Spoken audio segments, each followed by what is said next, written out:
I'd like to convene that regular meeting at this time, and welcome to everyone that's here. We've got Commissioner David Williams doing the invocation tonight. David? Well, wait one second. Where's Commissioner Marilyn? Well, that's about to start with that. You don't know what to do. All right, Commissioner Williams. Thank you, Mr. Chairman. If you're so inclined, please bow your heads in prayer with me. As Christmas approaches, may God grant us the light of Christmas, which is faith, the warmth of Christmas, which is purity, the righteousness of Christmas, which is justice, the belief in Christmas, which is truth, the all of Christmas, the Alpha and Omega, which is Christ. Amen. Amen.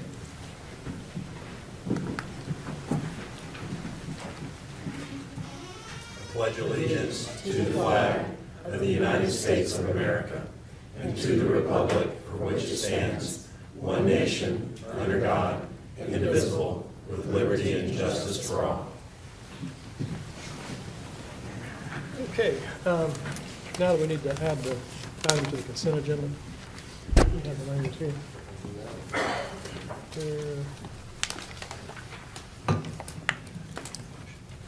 Can you read this for me? You have it.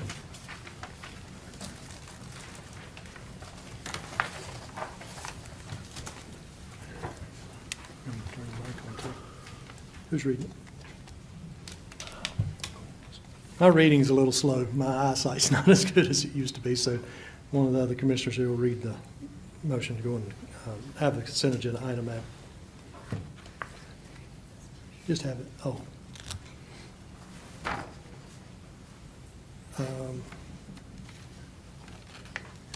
Let's see. Brian, you want to read it? Jason, is this the appropriate language for adding this to the agenda? It is. Okay. Mr. Chair, I'd like to make a motion to add to the consent agenda the update to the Union County Personnel Resolution. All those in favor say aye. Aye. All opposed? 1. 4 to 1. Okay. Would you, now that it's added to the consent agenda, would it be appropriate if she wanted to withdraw from the consent agenda, we could? I think if the board wanted to remove it, you certainly could. I mean, Talk about it. absolutely. I don't think Would you that like to anything speak stops about you from removing it. Yeah, let's take it off and we'll have a discussion. Okay. All those in favor, motion, make a motion? I make a motion that we pull it off of consent, have a discussion. Okay, motion's to take that item off consent, put in discussion. All those in favor say aye. Aye. 5-0. Okay. Next, we have the proclamation awards. And first is the Employer of Choice of the Year Award. If we could, I guess there's the video again? Or what? No, what we not doing? necessarily, but we just need to recognize our staff received an exceptional award for Large Employer of the Year by the Chamber of Commerce. Actually, in the presentation, the president of the chamber noted that it's highly uncommon for a government entity to be selected for that.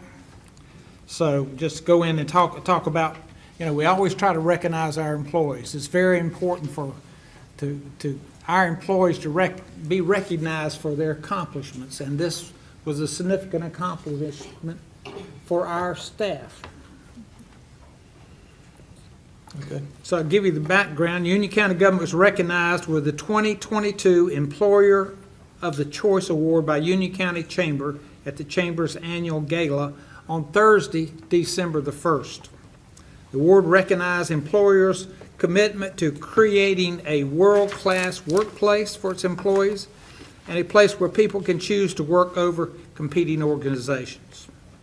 Award criteria includes leadership focusing on the importance of the employee's well-being, programs of encouragement, health, and a workplace that encourages personal and professional development. Over the last 4 years, the Union County Management Team implemented changes based on the input received from employee surveys and other means of feedback. That feedback directly led to a more professional development opportunities, flexibility schedules, and other changes that provide greater value for county employees' professional and personal lives. The interesting part was the nomination for this was submitted by a Union County employee and reads in part, "I am proud to be a seasoned county employee that has had the privilege to work for a local government that works daily to reinvent itself, to support emerging county needs while retaining values and ethics that make Union County the best county in the state." Union County government employees, approximately 1,500 employees that provide vital services to the residents. The Union County Chamber organized an independent panel of judges who selected Union County for the Employer of Choice Award from a pool of very worthy nominations. Each year, the Chamber presents the Employee Choice Award to an organization committed to create an environment where employees feel respected, valued, and have opportunities for recognition for their contributions, says Pat Cale, President and CEO of the Union County Chamber. The Union County Chamber is proud to present this recognition to Union County.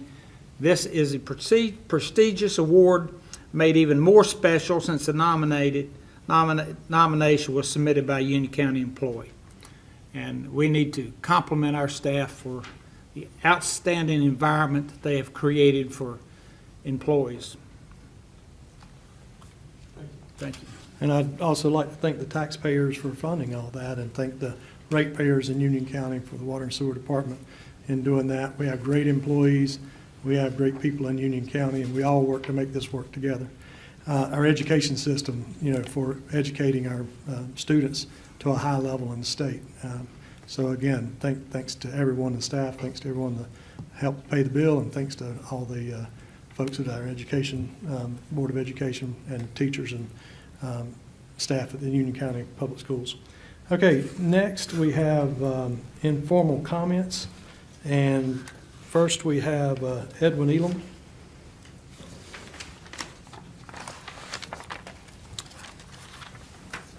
Mr. Chairman, Vice Chairman, to the Commissioners, to the acting County Manager, to the Deputy County Manager, to all the other managers and staff, and above all, the citizens of Union County.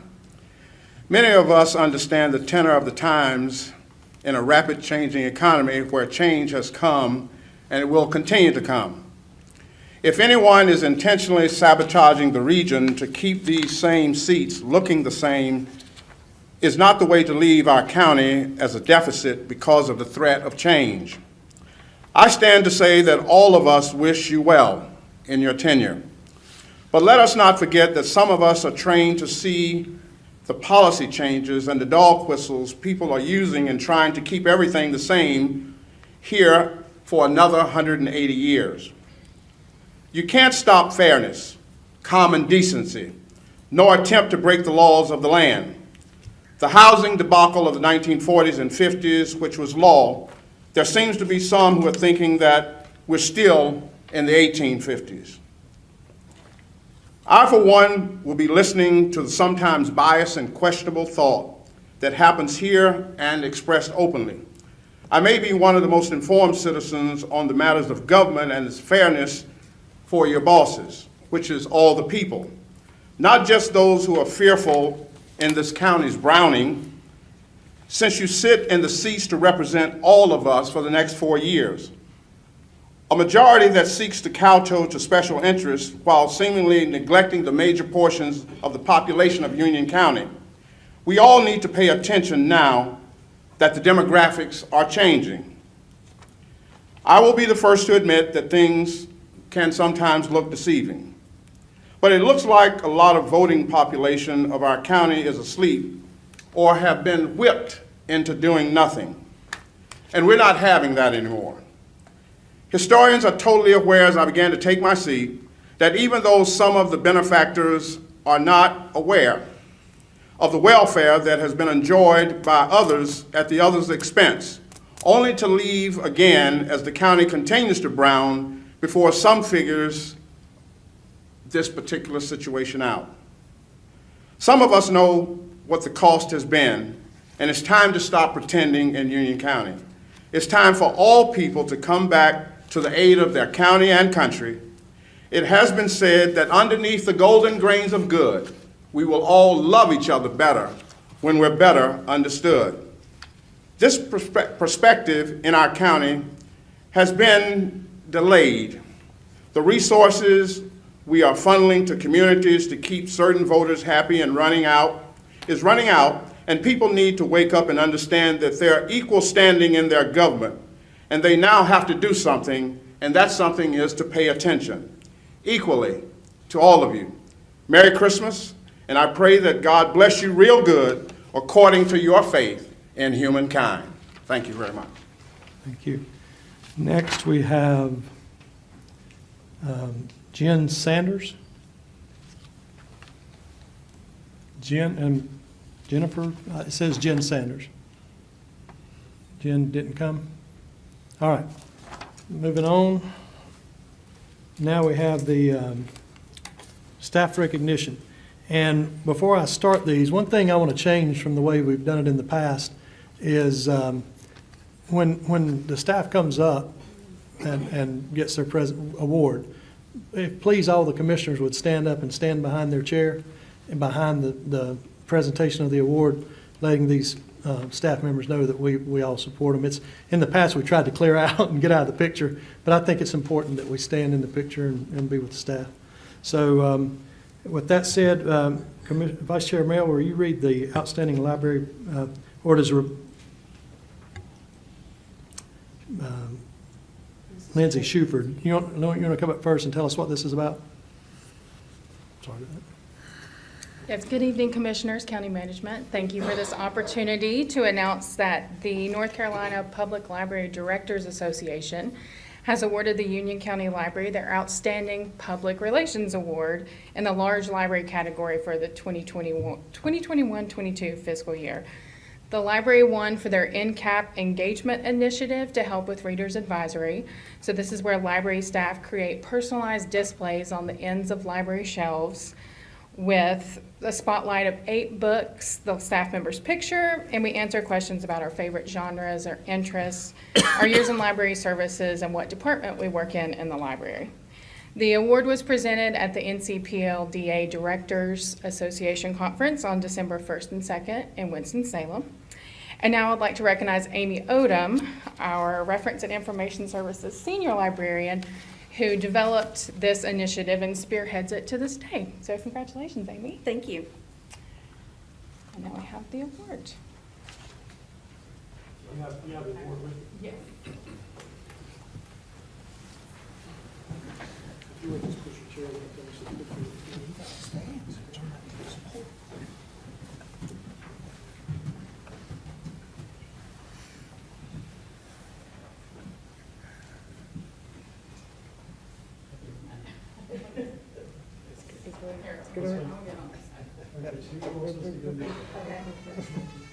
There we go.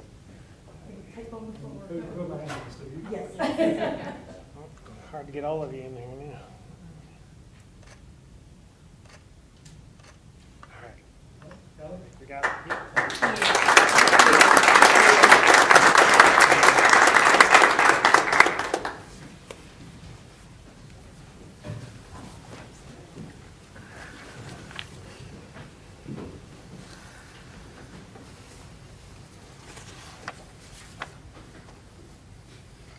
Okay, next we have the GFOA Triple Crown Award for 2020, and I need to recognize Michelle Lumpus to explain this one. Thank you very much, Mr. Chairman, board members. I actually have the next 3, and so I think I'll read through those because they're going to have some of the same people, and then you can get all the pictures at once. So the first is the GFOA Triple Crown Award for FY 2020, and this is to recognize the Union County Finance and Budget Departments for receiving the Triple Crown Award from GFOA for FY 2020 reporting.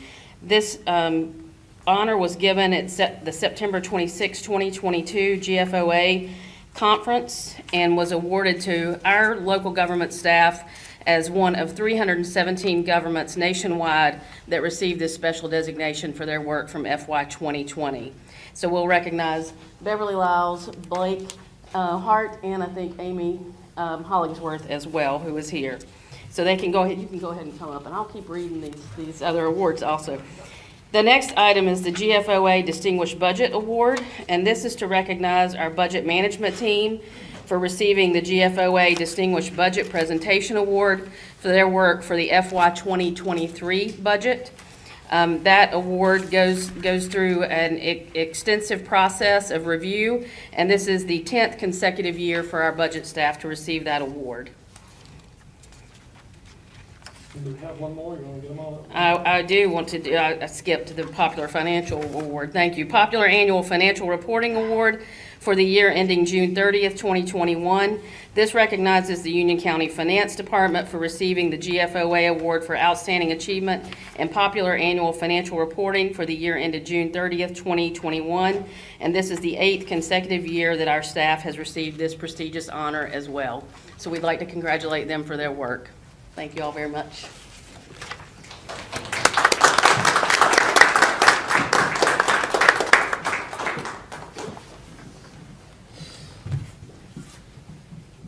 There's how many, 4?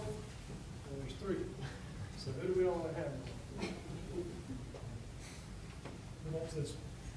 Oh, you got one too. So you got one. They just. Let me get in between them. Can you see everybody now? Yep, we're gonna get Commissioner Helms to.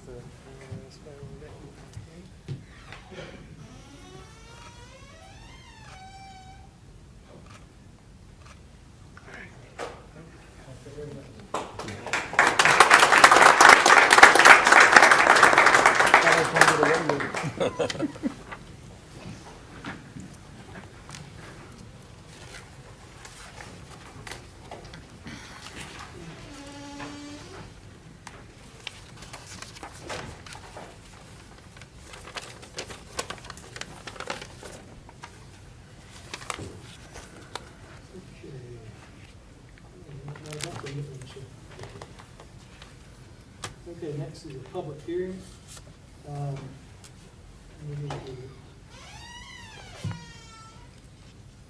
Historians, can you come up and do that presentation? Good evening, Commissioners, County Management. The public hearing is for our FY '24 Combined Capital Grant, which will provide reimbursement for vehicles that have met 100,000 miles.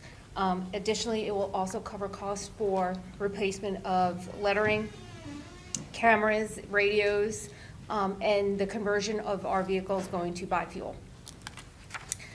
This year, transportation has 9 vehicles that have met useful life, so we are asking for reimbursement for those. The wrapping, the new wrapping that we have with our county logo on it, and like I said, the conversion to biofuel.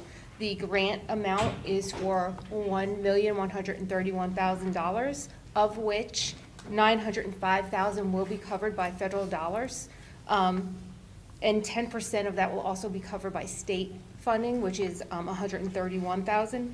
They do ask that the county be able to pay 20%, which is the $226,000, just in case the state does not have the funds to cover that. But historically, the state has always had the funds to cover that funding.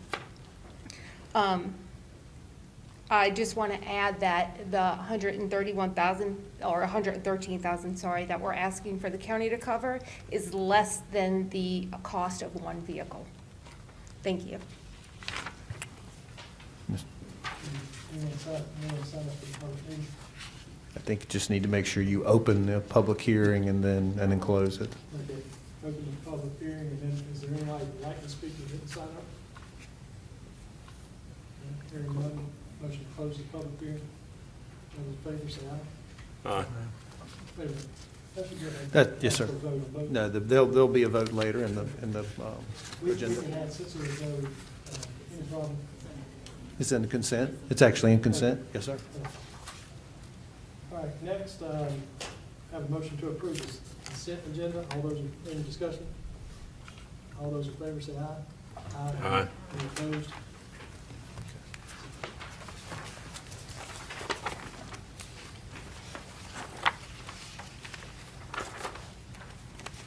Next, let's look at that item that was on the consent agenda that we moved out. That would be the update on the personnel policy. Yes. So, would one of the attorneys like to speak to this?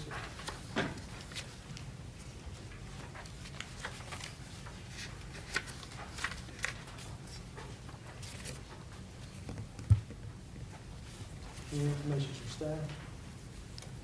So particular, and Jason or Richard can chime in, this is, previously the board had had an amendment to your personnel resolution, which has to deal with your certain protections of staff when it comes to appeals. There's a list of positions that apply to that.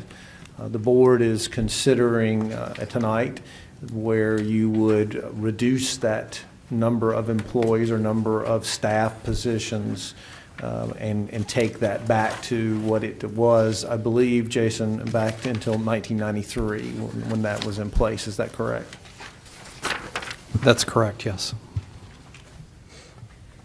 So the reason I wanted to have that pulled off is I thought, just my personal opinion, I think it's drastic to go all the way back to what the policy was in 1993. It was explained to us that there was an amendment in 2019 and another amendment in 2021, which has been the concern. But I personally wanted to have a discussion that I did not think it was beneficial to the county or to this board to limit it to just one position. And that's why I wanted to have this conversation. I don't think it's an all or nothing type kind of decision. And again, I think going all the way back to 1993, it might be taking it just too far. Any other discussion on that? I tend to agree with Ms. Merrill, but I think we need a little time to evaluate how far back we go. I think it'd behoove us to study this and maybe bring it up at the next meeting to come up with an appropriate list that is based on legal sound advice. So I would support you. The concern that I had was that we may have a issue with this matter in time sensitivity. We probably should have been made aware of this a long time ago so that we could have prepared appropriately. Was there any positions that you would like to just look at taking off for the meantime until we can further look at the policy? I had to return all of my notes back to the attorney, so I do not have my notes with me. But I would potentially recommend 2019, if there was a change in 2021, to consider the 2019 list, because I believe it's my understanding that the positions that were added in August of 2021 were the problem. Okay. Any other discussion on that?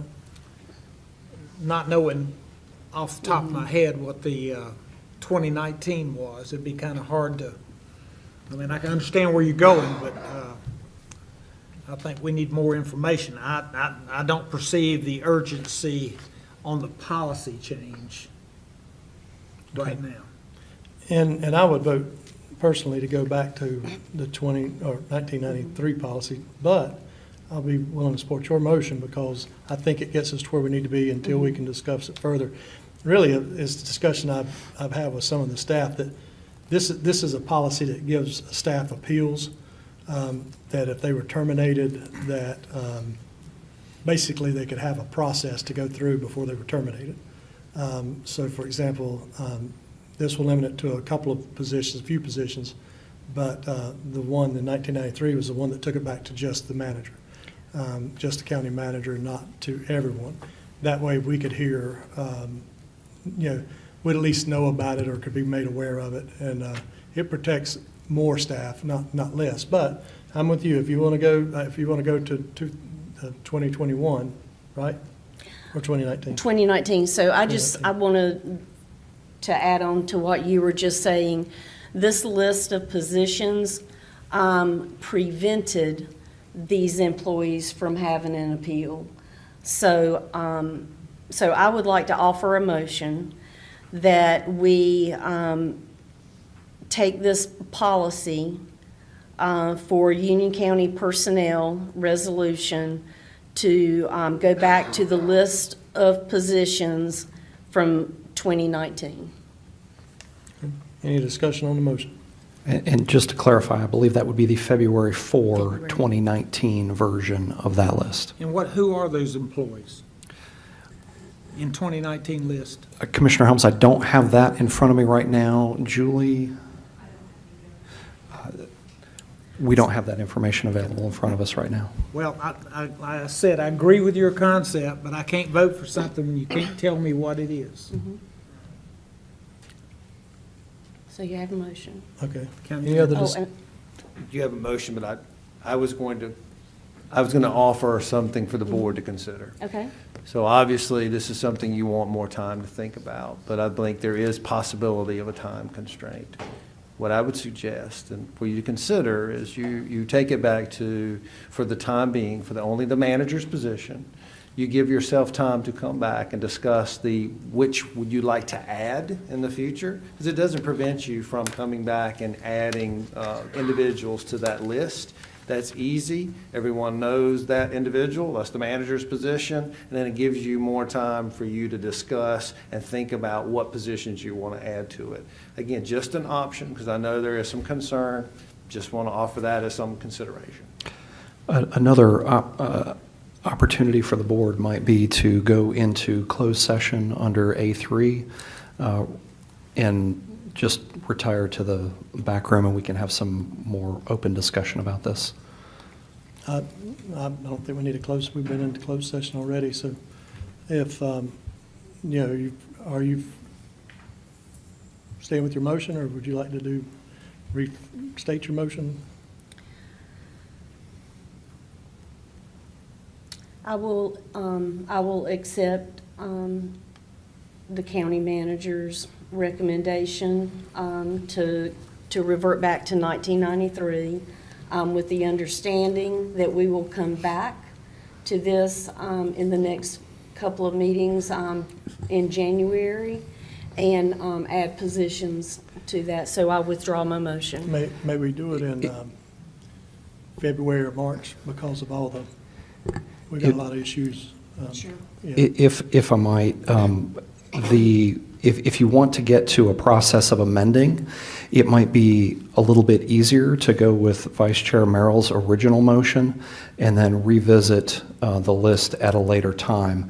It might be easier to start with the longer list rather than start with a shorter list. So you would rather go to 2019? If I'm understanding the will of the board correctly, which is to revisit that and amend it at a later time, it would be easier for you to have the longer list than start with the shorter list. All right. You want to redo the motion again? I'm sorry. Complicate things. Yeah. You're okay. Okay, thank you for that legal advice. I would like to make a motion that we revert the Union County personnel resolution to allow employees the right to appeal by reverting back to the February 4th, 2019 list of positions. And do you want to include the February-March timeframe? To be revisited or amended in the February-March timeframe. Okay. Any discussion on the motion? All those in favor say aye. Aye. All opposed? No. 3-2. Okay. Next, we have 22-810, renewed lease with Congressman Bishop for office space in the Union County Historic Courthouse. Mr. Chair, I would like to recuse myself from this discussion as I am an employee of Congressman Bishop's staff. All right, any discussion? Do we need discussion on that motion? Okay. Make the motion that we excuse Commissioner Vice Chair Merrill from the vote. All those in favor say aye. Aye. Aye. All opposed? No. Okay. Who's giving me Patrick Nyland? Patrick's here. Commissioners, this lease was advertised in accordance with the general statute. This is for a 2-year term with an annual rental of $9,000 a year. It's identical terms to the previous lease. It just goes for the additional 2 terms. Okay. Any discussion, or anybody want to make a motion? Mr. Chair, I'll make the motion to adopt the resolution authorizing the execution of a lease of office space at the Union County Historic Courthouse. Okay, any discussion on the motion? All those in favor say aye. Aye. Aye. Any opposed? No.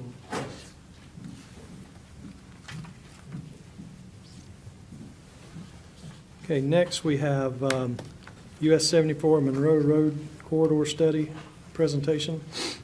Recognize Bjorn Hansen.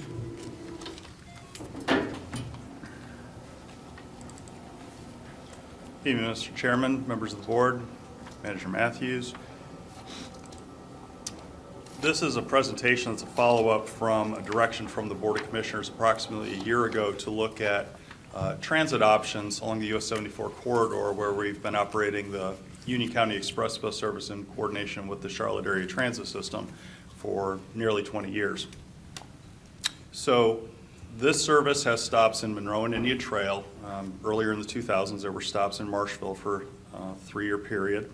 This is a service that's paid for 50-50 between CATS and Union County. And for the past few years, we've been able to offset half of our cost with a federal transit grant that we have recently started receiving.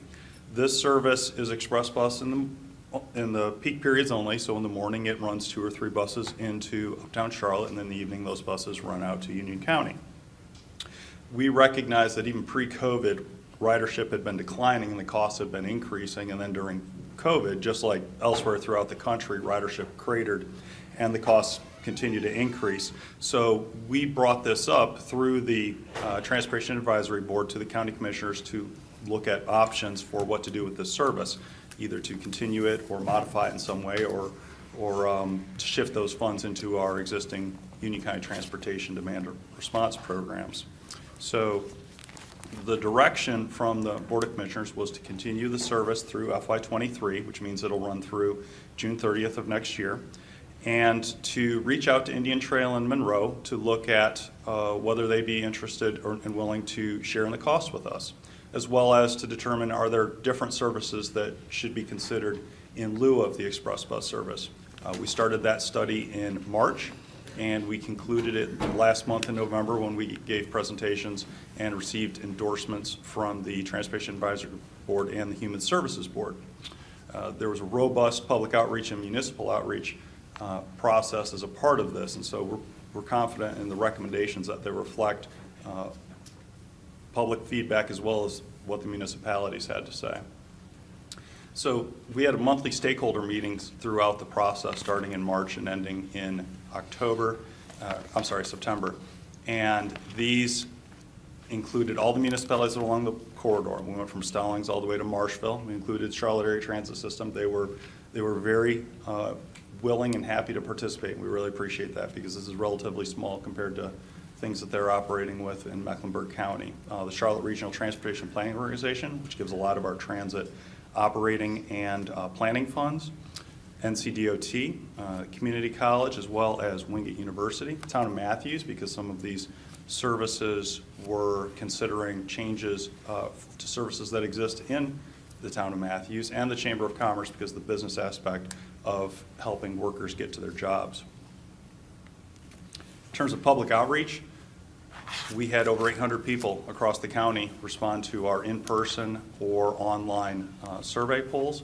this included over 60 Union County transportation riders, and the majority of these were online. We had this survey available in English, Spanish, and Russian, and we had responses from all municipalities in Union County. I will say that Monroe and Indian Trail had the most responses, which is good because they're also our most populous municipalities. So we're glad to see that. In terms of support for transit, first looking at our demand response, which means Union County Transportation, the people like the service the way it is. However, they would like to see more of it, whether that means weekend or evening service. They don't know what, we couldn't necessarily say which one is more of a priority, but both are supported. The express bus service, similar percentage, people like that service. Not as many supported adding a midday service. We thought that was important to ask because of the less than full day work that people are doing downtown now. They might only go in for a half a day and then go back and work from home. So we asked that as a question. It wasn't that well received. And then we asked the question of Union County versus CATS. Should we run the service? And people were fine with that as well. They didn't really care as long as the bus got them to where they wanted to go. Then we asked about local service. We don't have local fixed route service here in Union County.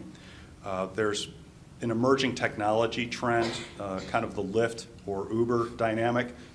Everyone has smartphones now, and it really creates the opportunity for, instead of running circulator buses down in a city of Monroe size, or even through Wingate as well because of the university, which typically don't do that well. And now there is a new technology that offers what's called microtransit, where you would, instead of having Uber cars, you would have Uber minivans, and they would optimize their routes to pick up people. So you might have 2, 3, 4 people at one time, and they drop them off throughout a service area. And that service area would not be all of Union County. It needs to be relatively focused and dense.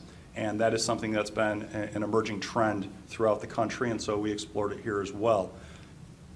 People were okay with that. It wasn't widely understood, and the difference people online versus our Union County Transportation users was very different, as you can see, about 2 to 1. And I think that reflected a familiarity with different services elsewhere in the country or the state, as well as the fact that the riders of Union County Transportation typically are your more transit-dependent population. They might be older or have mobility disabilities. But they did think that the local circulator service could be useful, and we asked about, what should we focus this on? Should it be only on your high demand area or as many communities as possible? We didn't have a clear direction on that, but they did want connection to Charlotte if that type of service was provided here. Now, in terms of policy direction, which really means the money, this was a interesting response because we asked questions all the way from should we not have any money going to transit in Union County to should we double the amount of money spent on transit in Union County. And for perspective, we spend approximately $2 to $2.5 million per year on public transportation in Union County, and we broke that down into a per person number just to put it into a number that people would understand. And since we have 250,000 people here, we said we spend approximately $8 per person on transit in Union County per year. And 20% said, yes, we should reduce or eliminate transit in Union County. But we had double that say that we should double transit funding. And then 40% approximately wanted to retain the existing funding levels. In terms of the shift, should it all go demand response, which is primarily your elderly and disabled population, although not completely. There was support for doubling our fixed route service, which means putting more money into service like either microtransit, local circulator, or the express bus service. And then to add credence to the direction we got from the Board of Commissioners last year, about 2/3 said that, yeah, municipalities should help pay for service that is provided within their communities. And we also asked the question of a fairness, the fact that are we subsidizing trips to people who work outside of the county, which is a potential criticism of the express bus service that we have right now. And on a 3-to-1 ratio, people were okay with spending money on services that took people to uptown Charlotte or at least Mecklenburg County for their employment. And then we asked a question about light rail because along the corridor, you do have Stallings and Indian Trail who are actively working with Mecklenburg County, Charlotte, and the transit system on the Silver Line. So we thought that just for that part of the county, we would want to get feedback to give back to them, and 72% supported building the light rail. We didn't bring up how much it costs to build the light rail. That percentage will probably change when you put the dollar figure next to it, but we did ask the question of supporting building light rail. So here's the specific feedback we received from the municipalities. The two that are most important, I think, for purposes of Board of Commissioners direction is Indian Trail and Monroe, because they're the ones who have the stops along the US 74 corridor. Indian Trail declined to commit funding to this service on a sharing basis with the county, and Monroe said, yes, there's a lot of transit service we'd be willing to talk about with Union County, whether it's the 74X, whether it's expanding Union County transportation for weekend or evening service, whether it's looking at a local circulator or microtransit service in Monroe, and potentially raising the express bus fares to help pay for these things. Wingate, who's also a viable part of any kind of microtransit study with Monroe, they prioritize Union County transportation over express bus service for their residents, but they also were willing to assist to help pay for expanded service. The general trend from the other municipalities was that they supported prioritizing Union County transportation over express bus service if push came to shove.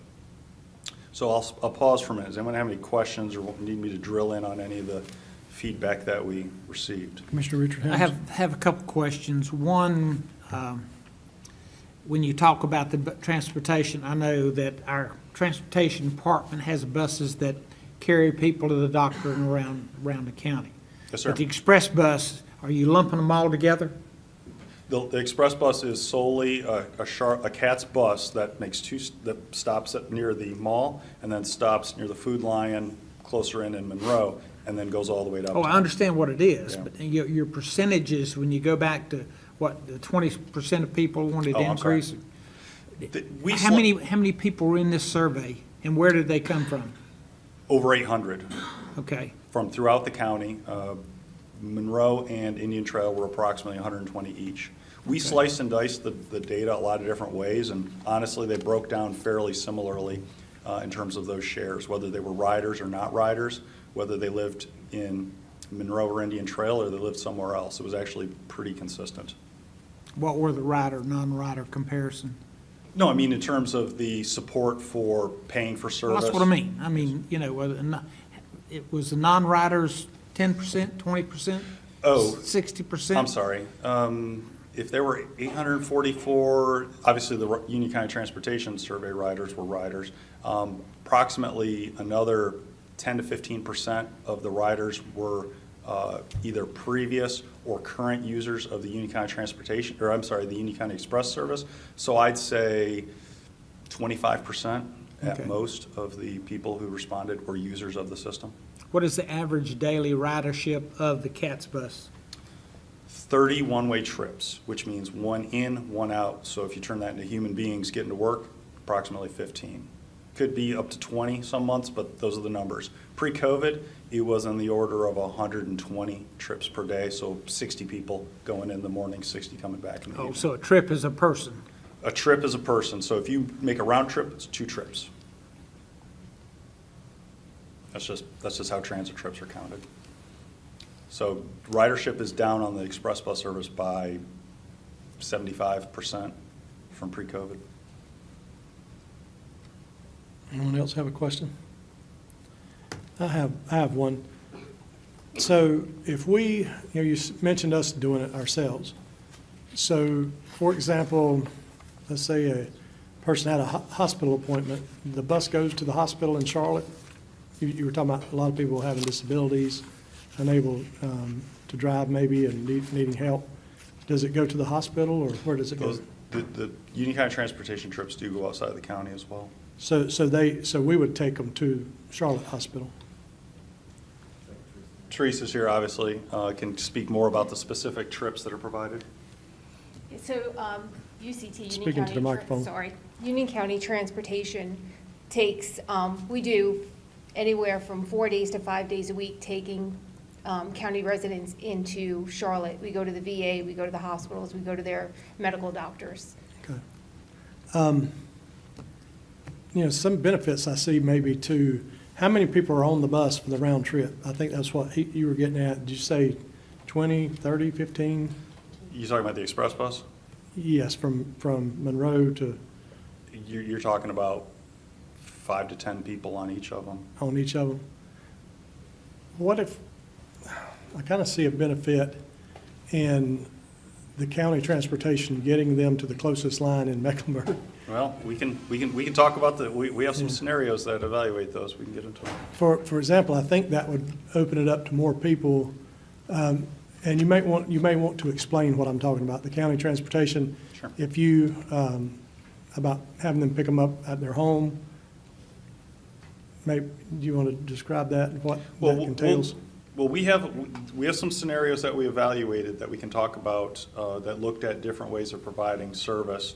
But the specifics of calling Union County Transportation and taking them to an express bus stop, either in Monroe or in Matthews, or there's actually several along 485 towards Ballantyne as well, that are equally eligible, is that they're very time sensitive. And the window that Union County Transportation provides it in is a lot more than, say that 15-minute window than that rider needs to be there to catch that bus to go to Uptown. And due to the fact that they're dynamically routed, maybe picking someone up along the ride, it can't necessarily guarantee that precision and delivery of the person to the bus stop. Right, but if we had, how many will our transportation buses hold?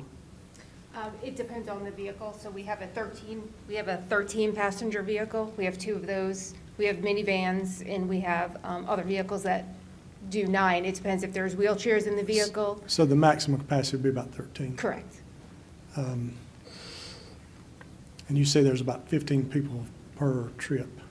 On the 74 Express that are going to work. Right. Our demographic, we are elderly, disabled. We transport anyone 18 years or older, but we just do different trips. We take them shopping, doctor's appointments, And that cost? recreational. That cost is, So currently, we do not charge any county resident for Union County Transportation. It is entirely grant-funded and county dollars. right. The grant funding is significant, or? It is. In our 5307 grant, which is our urbanized grant, we have gotten that formula changed, and when we get that, it'll be over $1 million in grant dollars. Okay. There's no action needed tonight, just a report, right? We knew that there was going to be a lot of information that was going to be provided, and we knew that you were going to have questions, and honestly, we were hoping to refine this presentation for action in January. So we welcome all the questions. We want to have a much shorter presentation and then have action by you in January, which is really critical because if any changes are proposed to the express bus service, CATS needs 150 days, which means January 31st, in order to have it take effect for July 1 of next year. It just seems very efficient to me to put 13 people on a bus and deliver them to the county line where they would go to work from there. I will say currently, we transport anywhere from 325 to 350 people a day at Union County Transportation. Right. To be able to do that because our county is growing and our county is the same size no matter how you look at it, but we are going to areas we've never had to go to before that are now built up. So when we take 13 passengers on a vehicle, picking them up in Waxhaw, Monroe, Wingate, Indian Trail, they are on the vehicle for a considerable amount of time to be able to get to those appointments. And I'm not thinking about appointments as much as 8 o'clock work or 9 o'clock work time, which we could use the expressway, the toll road, take them to the county line, to the bus stop. The nearest bus stop, I'm sure, is close to Matthews. I would just say it just depends on where they're coming from in the county. Okay. To be able to pick those If we people up. picked up in Monroe or Wingate or Marshville even, we could do that. And I'm talking about the person that can get partway there. So the buses for the CATS, they don't go all the way to Alton. They don't go up to Unionville, I'm assuming. They just go right up and down 74. So right now, those same people might could benefit from a quicker trip using the expressway than stopping in every town and stoplight along the way. May save fuel, may save money and the size of the vehicle. So just maybe think of that when when you come back with another presentation. So just some background facts and assumptions that were used in these scenarios that were evaluated and the ones that are recommended is that, first off, we don't propose taking funding from existing Union County Transportation to expand any new service. So if you have a new service that's coming out of this that is recommended by you that needs more money, it means that we would have to go find more money through grants and partnerships with municipalities and from county funds as well. Some of these services cost more than the express bus service, but because we had a pretty good percentage of the respondents say they're okay with considering spending more on public transportation in Union County, we felt that that was okay to consider those other options. In terms of the cost to provide a trip, Union County's average cost is $30. The cost per hour to run those vehicles is $50. These vehicles have a life of 100,000 or 100,000 miles. Our express bus contract's approximately $125,000 per year. We use the Wilson, North Carolina, east of Raleigh, as the example for microtransit because they're a city of similar size to Monroe that got rid of their fixed route service, replaced it with this microtransit, and radically increased their ridership and their satisfaction with their transit system by making this shift. The stakeholder committee could recommend more than one strategy, and they did. And the following slides of the strategies are in the rank order of priority that were recommended to you. So the first one is to expand the hours of operation for Union County Transportation. Current service is 6 a.m. to 5 p.m. How much it would cost is really dependent on how much expansion you would like. The affected municipalities could also be dependent whether you make it available to the entire county or you focus it on, say, Monroe and Wingate or Stallings and Indian Trail or Waxhaw or Marshville. You see what I'm saying? The ridership is also going to be dependent on funding. Honestly, it's available until the money is used up, and then that service is no longer available. The complexities, it changes the schedules for Union County employees, so now they have to be available on the weekends or maybe in the evening. The stakeholders' recommendation was to develop the cost estimates, if directed by you, to come up with these types of additional service. And the TAB and the Human Services Board agreed with this, but they wanted to make sure you didn't take money from the express bus service, which I'm about to introduce a scenario or strategy to expand this service. So any questions about the strategy? Any questions? If you can go back one slide, just very quickly. So the transit vehicle life is 100,000 miles, correct? It is. And this is based off of what exactly? This is based off of the guide from the Federal Transit Administration. It's the expected life. The vehicles we have go beyond 100,000 miles, but once they hit 100, that's when you put in the money to get new ones. That's the eligibility to go get a new one. So as these vehicles are replaced, what happens to the vehicles that have hit their 100,000 mile mark or their useful life? What do we do with those? Auction them off. Okay. All right, thank you. And what do you do with the proceeds after you auction them off? Go back to Union County Transportation. So it stays in that budget Yes. item, okay? Okay, the next strategy is for maintaining the express bus service. It was recommended that the express bus service that we currently have be maintained if the service can be integrated in with the existing Matthews express bus service, which goes down US 74 just like ours, but it stops and makes a couple stops in Matthews. They have a park and ride on US 74, and they have one in downtown Matthews. This would deviate a bit, go through, so take our service, go through downtown Matthews, and then go back on 74 and do the couple stops and reduce that duplicitous service in terms of running two buses at the same time. Their service has reduced ridership just like ours, so there's still seats on the buses for both of these, and it would reduce the cost for Union County and potentially Monroe if they partner with us to help pay for this. It would add a little bit of time, but it's better to do this than to have what's a transfer in Monroe or in Matthews to have us, say, hypothetically, run the bus to Matthews and then have them transfer. People on transit hate making transfers. Once they get on, they want to stay till their destination. So this was a recommendation. CATS told us, we met with CATS planning staff, and they said, yeah, that's feasible, we can make that work. So that's the recommendation to maintain the express bus service. We would still request Monroe to help participate. The cost to them would be, again, approximately $15,000 to $25,000, depending on the cost to us from CATS. We just asked them for a proportional share. And this, again, was recommended by the TAB and the Human Services Board. So this is, to cut to the chase, your direction from us last year was to figure out what to do with the express bus service. This is the best we could come up with. Indian Trail wasn't willing to help pay for it. Monroe was. We even brought it up with Monroe staff. We said, this is kind of an awkward situation, because what happens if in a year or two you guys get resentful that you're paying and Indian Trail isn't? Are you going to pull out? And they said, no, we see it for what it is, and we're willing to commit funds. So this is really what we were able to accomplish in the past year. Any questions about this strategy? No questions? Okay. Okay, next one is to eliminate the express bus service. This is not recommended unless CATS is unable to integrate this with the Matthews Express bus service. So if they say, no, we can't make it work, we say, okay, we have better things we can do with our funds. We're gonna cancel the service for effective July 1 of 23. Next strategy is to introduce microtransit.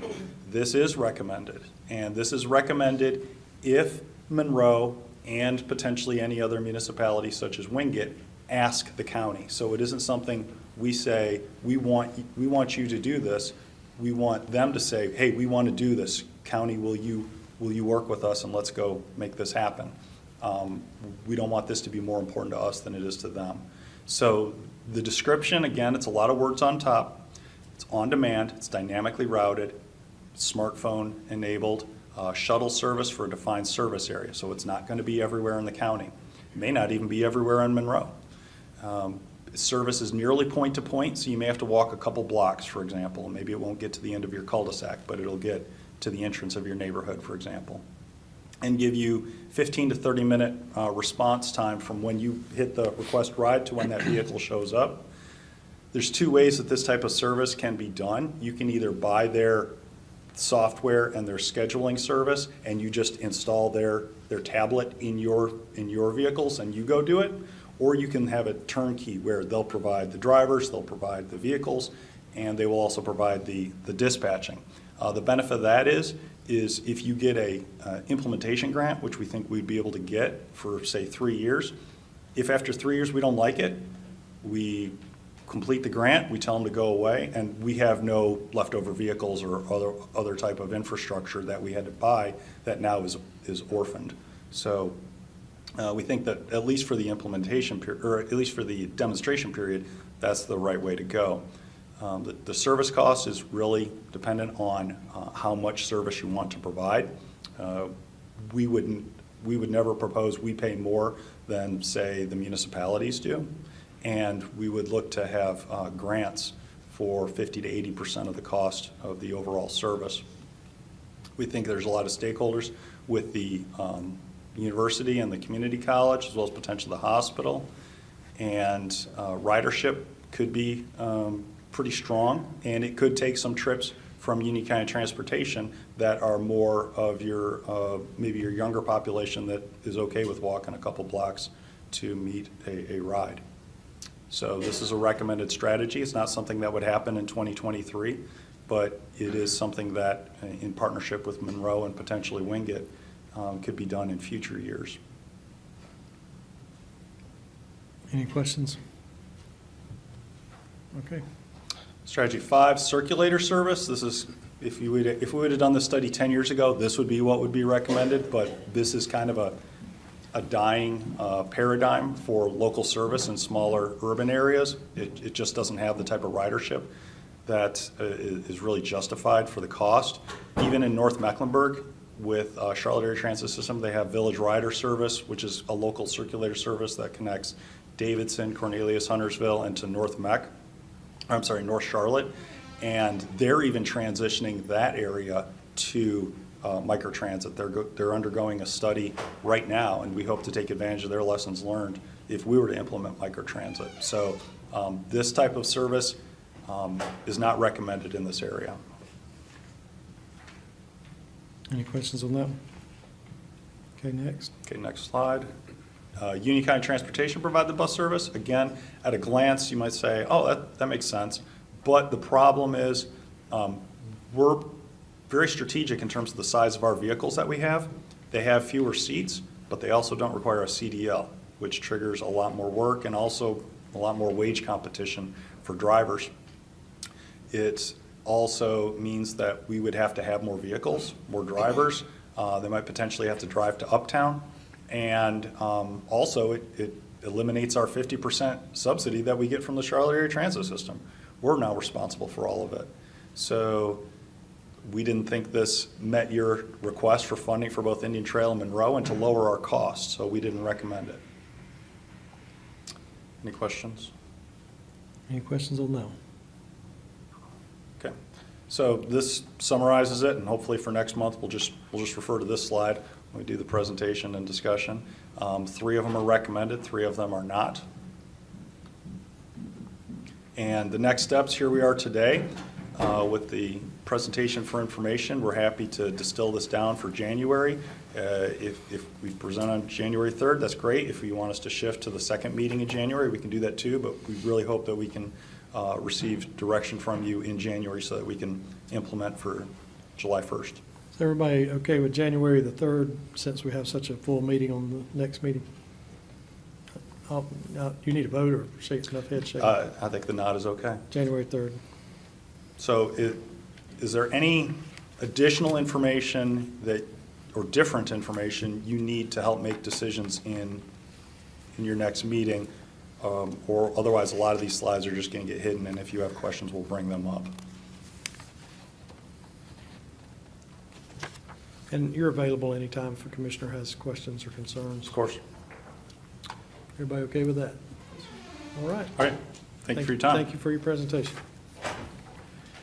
All right, next we have the 2022 Annual Comprehensive Financial Report, and I recognize Beverly Lyles.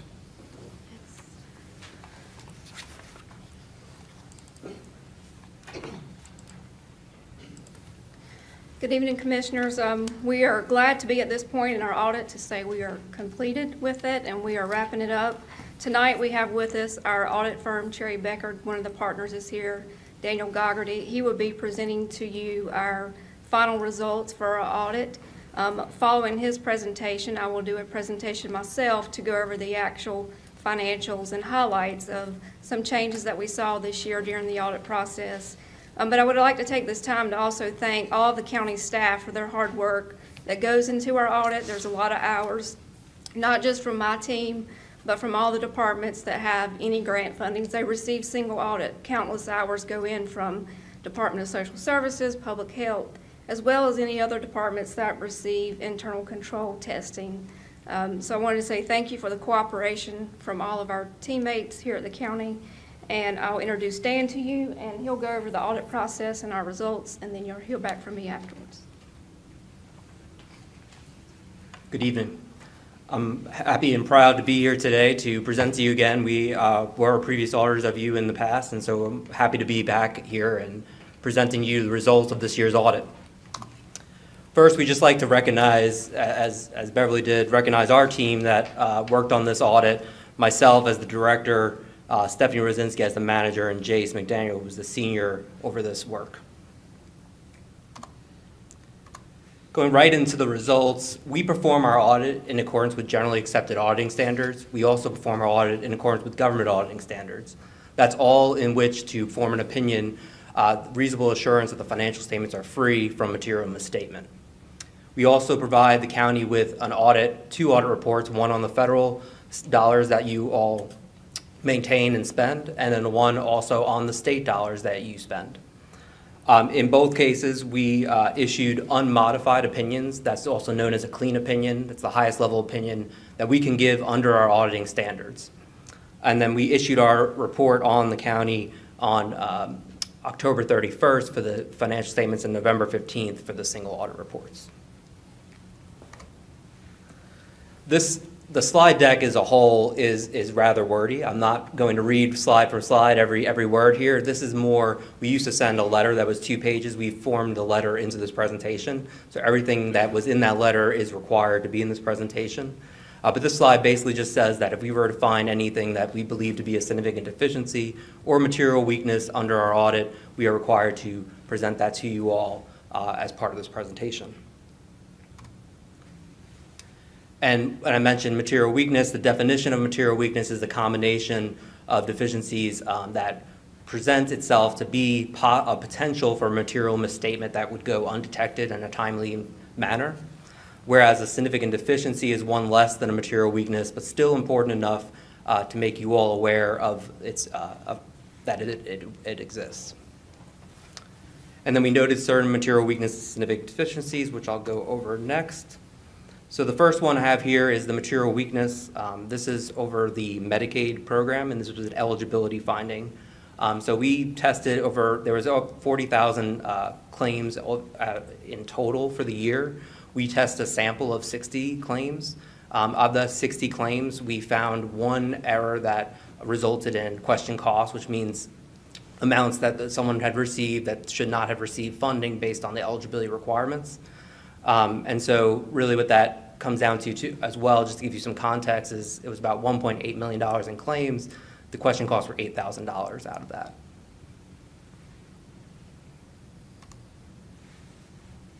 We had 2 significant deficiencies. So the first one was on the financial statements related to the reconciliation of construction in progress in the water sewer fund. You have a reconciliation process, but there was a project that was not included that should have been included as part of our audit procedures we had identified. And so that was adjusted by management as a restatement in the current year financial statements. And the second one here relates to a number of programs here. What this related to was an indirect cost rate. You have an indirect cost rate that you charge for your programs for Department of Social Services. The rate that was used was a previous year rate and not the current year rate.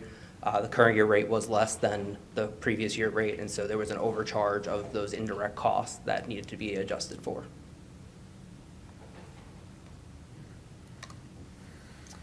We also, under our audit standards, are required to present to you any corrected or uncorrected adjustments.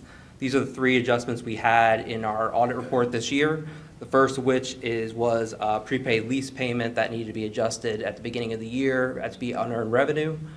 The second one related to the construction, which related to the significant deficiency we went over on the last slide, and that was the restatement for that.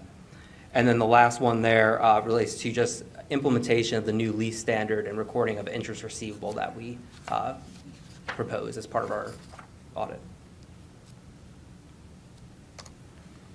And we had no uncorrected misstatements, so everything that was found was corrected by management and is reflected in your financial statements that you've reviewed. This slide just basically says that your note 1 includes your significant accounting policies, and the only accounting policy that changed in the current year was the adoption of GASB 87, which is the lease standard. For governments, that's putting on a right-to-use asset and a lease liability onto your balance sheet.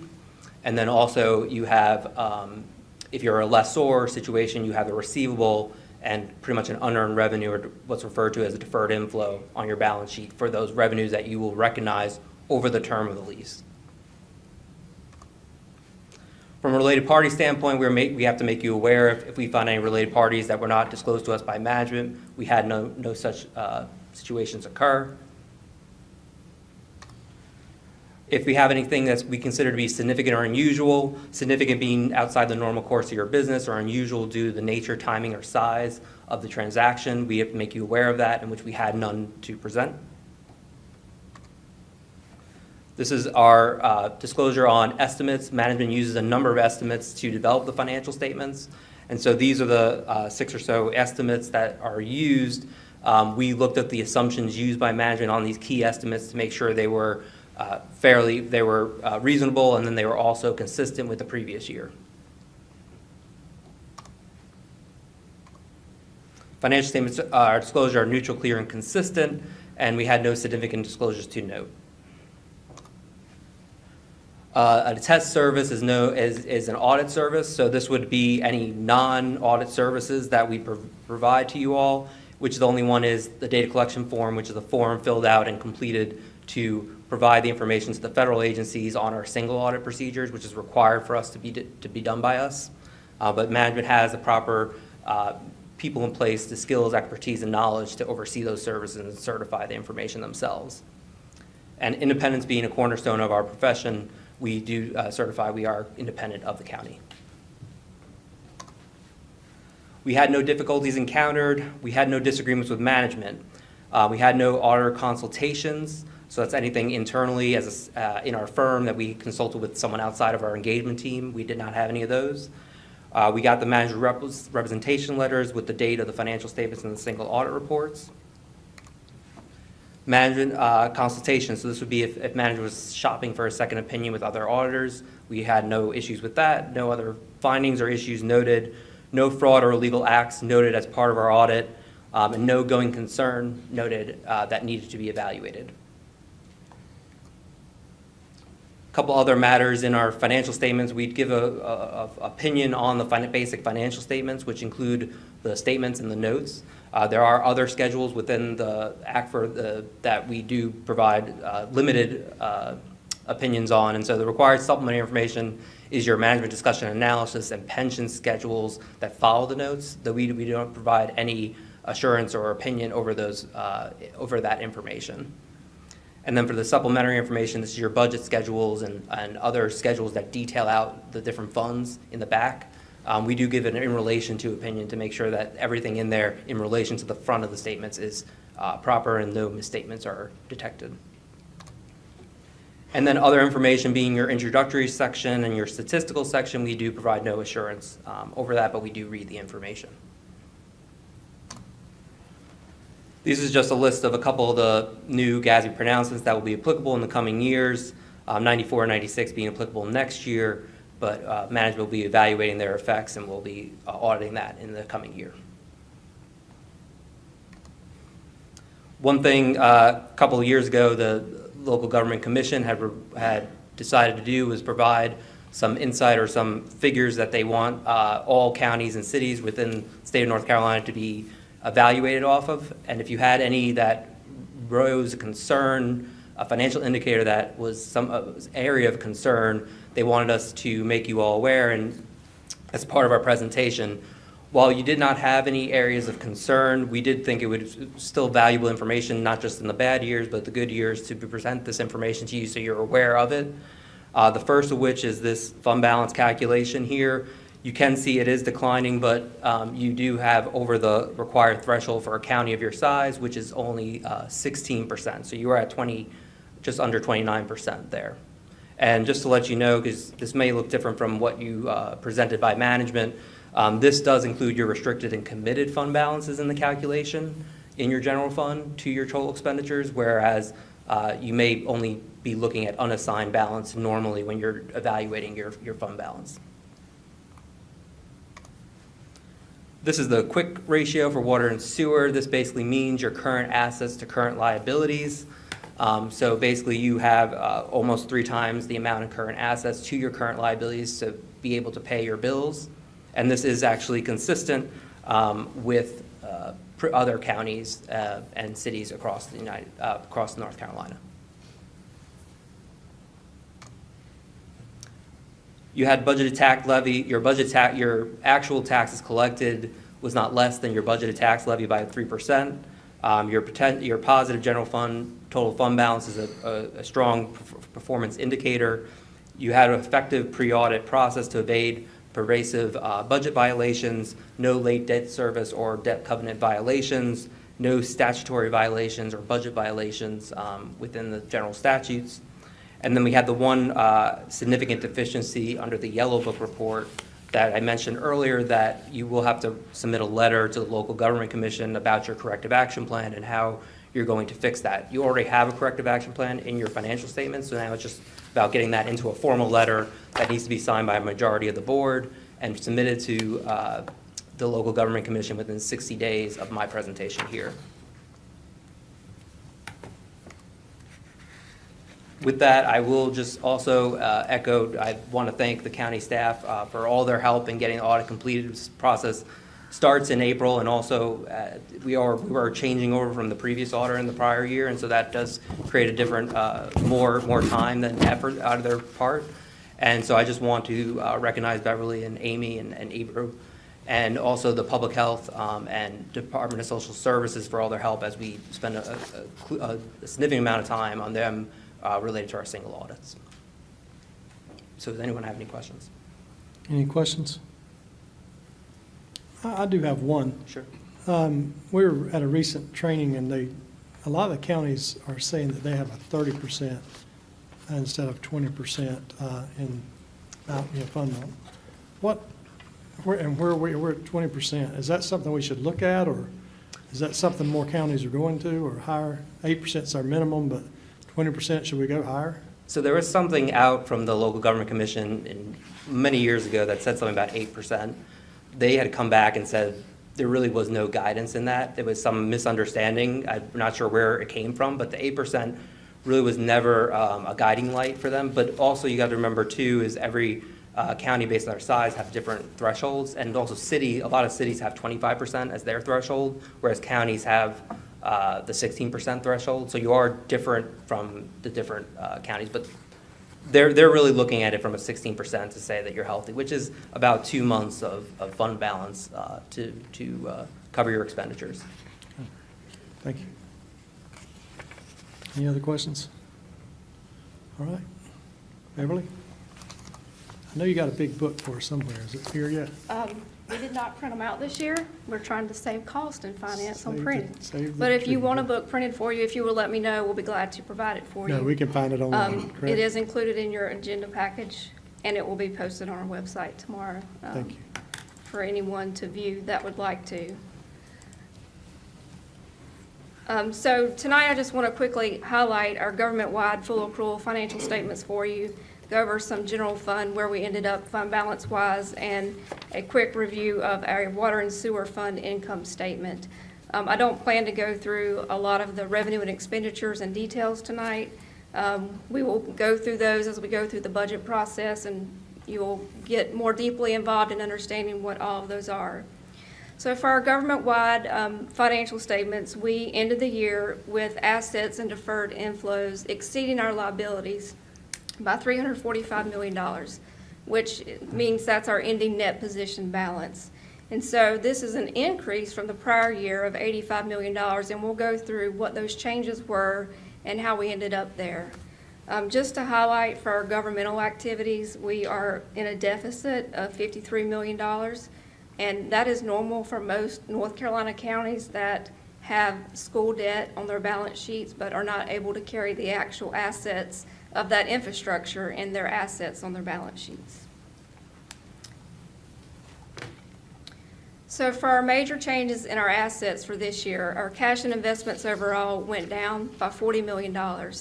This is a result of us spending down bond proceeds from bonds that were issued in prior years. So as we expend those construction dollars down, of course, our cash value is going down because we are drawing that money down out of our construction funds. However, on the flip side of that, as we're building those projects, our capital assets are increasing.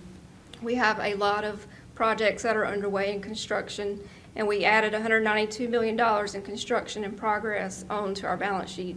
This is government-wide, so this includes water and sewer and any general fund CIP projects as well. If you recall, this past year, we had the emergency services complex built, as well as the sheriff's office expansion building, and the majority of this is the Adkin project as we're working on that coming online. As Dan mentioned, this was the first year we had to implement GASB 87 for leases, which took a significant amount of our time. And as you are aware, we have a hospital lease in place with Atrium Health that we've had for several years. That is a long-term receivable that goes for many years from now. So we had to record that lease receivable of the payments due to us over the life of the lease of $154 million. We'll talk about in a minute the flip side of that, the deferred inflow part that comes off, so it kind of washes out from a balance sheet perspective. For our liability changes, we saw an increase of $25 million in our accounts payable, and the majority of this change was due to retainage payable that we're holding on our construction vendors. Our net OPEB liability, OPEB is our other post-employment benefits, which is our retirees' health care that we offer to those qualifying employees when they retire. We're required to have an actuarial study done each year to update what that liability cost is for the county. There's a lot of assumptions that go into that based on inflation in the market, where they think interest rates are going to go, life expectancies, and other assumptions that changes those assumptions each year. So based on those assumptions, which are all listed in the audit report, if you want to look at those assumptions, increase that liability this year by $22 million. The local government retirement system pension liability, we saw a decrease in that of $18 million, and this is our share of the overall retirement system liability for the state. This is our proportional share based on their actuarial study, based on our employee population and count. For our long-term debt liability, we saw a reduction of $36 million. This is really a net of our debt service payments that we made on our outstanding bonds in 2022, plus the issuance of 2/3 bonds that we did throughout the year for around $22 million. Due to other governments, we had an increase of that liability of $16 million, and this is a result of the federal money that we received in 2022 for ARPA and the Emergency Rental Assistance Program that was unspent. We cannot actually recognize that as revenue until we actually expend those dollars down. For our deferred inflows, we saw an increase there of $170 million. 154 of that, of course, was related to the hospital lease, and the remaining 20 or so was related to pension-related deferrals for our retirement system, OPEB, and separation allowance trust. Are there any questions about these major changes before I move on? Any questions? David, did you have a question? I do not. Oh, go ahead. So we'll move on and talk about our general funds. By state statute, we are only allowed to have one general fund. However, we have chosen as a county to break some of those out into different budgetary funds. But when we report to the state in our audited financial statements, we have to report one fund. So our actual revenues for all the general funds combined was $354 million. We exceeded the budget for those estimated budget revenues by 14.3. The majority of that was sales tax collections that we received in the last 3 months of the year that we don't actually collect until July, August, and September. Our actual expenditures were $310 million. Our expenditures were under budget by 18.2. And some of that is in our human services area where we didn't receive all the grant money to support some of those expenditures due to some vacancies and things that go on in human services, as well as we saw some savings in our public safety budgets as well for the two majority of the categories. Other financing uses and expenses was $37 million. This is really where we record our transfers out from the general fund to our capital project funds to actually pay for our capital projects. So that would be pay-go cash or other funding sources being transferred from one fund to the other, and some of that's for fire services as well. So for all of our general funds combined, we saw an increase in fund balance of $6.5 million. Is there any questions about this before I move on? Sales tax, what's the expected sales tax revenue versus last year? For the current year, for 23 or for Yes. 20? Compared to last year, I think we had another $6 million in sales tax. What are we projecting this year? For the end of FY '23, is that what you're asking for the current year? Yes. Blake, do you have that? As of our last, the amount that we received last few weeks ago. Can you come up and talk in the microphone? We've received 3 installments of sales tax in this fiscal year, and as of now, we're about 14% above the expected amount for collections for FY '23, and we budgeted a growth amount in '23 of 3.75%. So we're about 10 or 11% above what we budgeted at this point, and that'll change each month as we go through the fiscal year. So it's not as pronounced as it has been in the past 2 fiscal years, but we are a little bit ahead of what we budgeted for this year. Because it, it went from 3 million to 6 million for a couple of years. And then, so we're on track for 7 million, 8 million maybe, or less. It's possible. Right now, if we only collect the budget for the rest of the year based on where we are now, we might exceed by about 2.5 million. If we continue to exceed what we budgeted month over month, then it could grow to 5, 6, 7 million. Exceeding what we budgeted. Yeah. And what did we budget? The adopted budget for sales tax in the general fund is just under $67 million, I believe. So we may get another 6 million on top of that.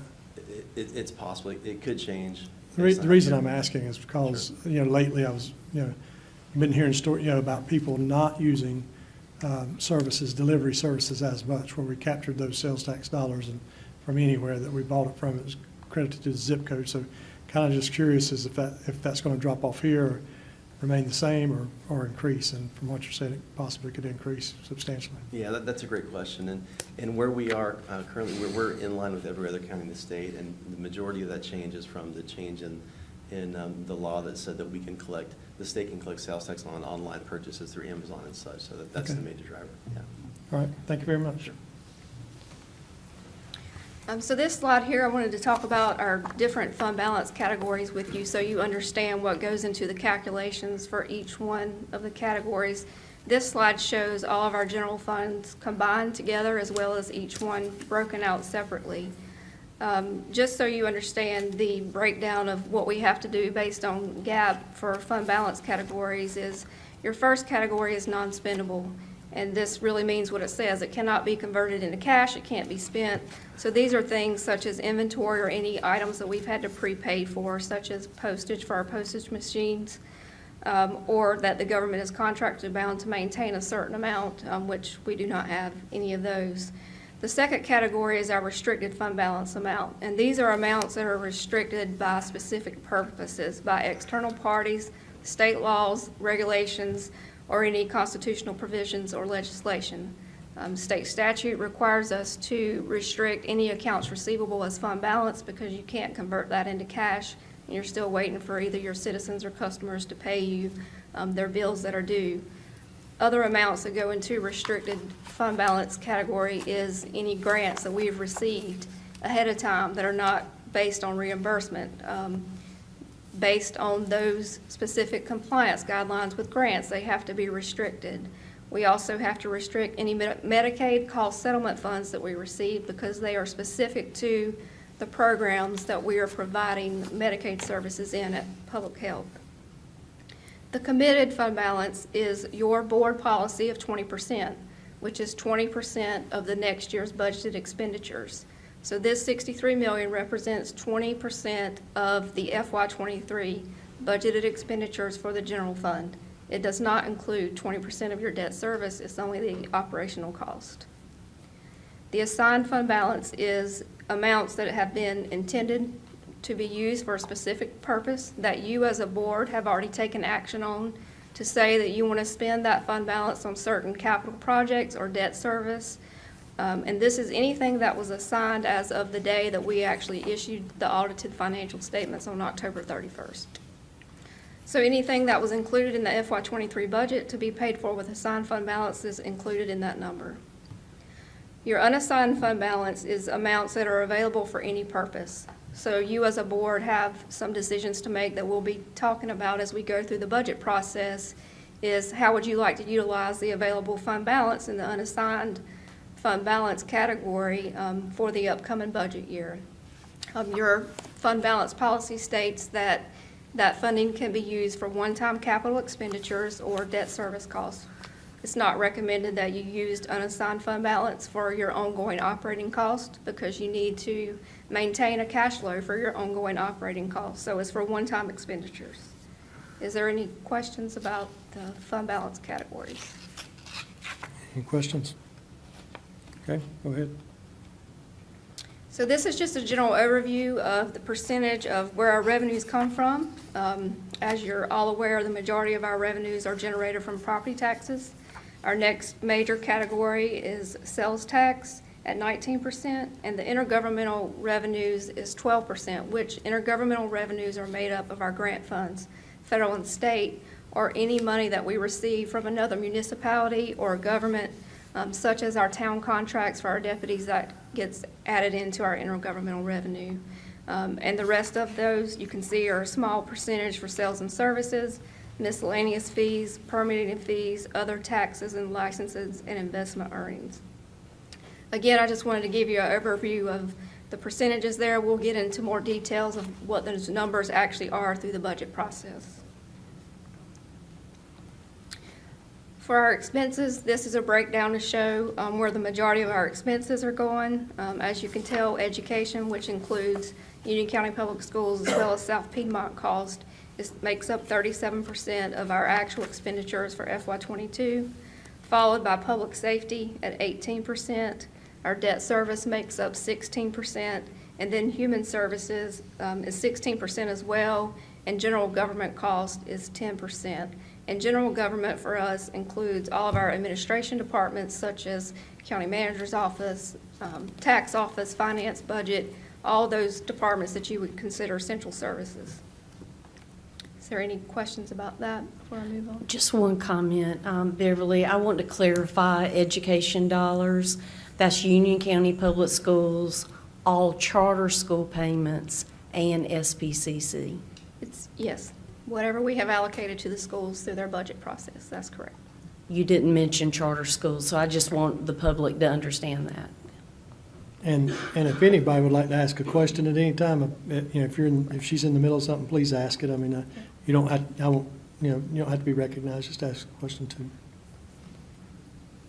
Beverly, does public safety include fire and law enforcement?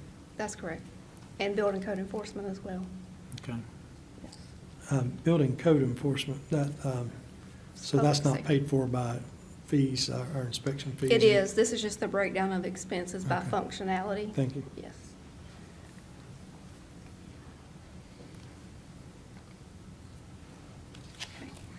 Just some highlights of the water and sewer fund. Their operating revenues were $75 million for FY22.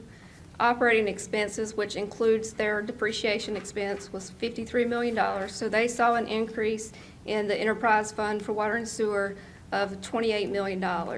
As you can tell in the chart here, how the operating revenues and expenditures have changed throughout the years leading up to those revenue bond issuance for Yadkin is the reason for those revenues going up for the past couple of years. Is there any questions about this? Beverly, as we haven't started paying, or when the revenue bonds for the Yadkin were issued, did we start paying interest on those right away? We paid capitalized interest, which was only covered from bond proceeds. From That bond was not proceeds. covered from our revenues that the system generated. Okay, so as that capitalized interest fades away and we start having to make regular debt payments on those revenue bonds, the net position's going to change here, right? That would be correct, yes. Okay, thank you. This next slide is the income statement for the water and sewer fund in comparison going back to 2018. Their operating revenues and expenses from an operating income standpoint generated around $22 million. Other non-operating type revenues and expenses came in at an income gain at $6.5 million. They had contributions to their system from system development fees of around, I believe it was $11 million, but the difference of those contributions is made up of actual assets, which is infrastructure that developers actually put in their subdivision, and then we take those subdivisions over, and those water and sewer lines become our assets as donated infrastructure to the system.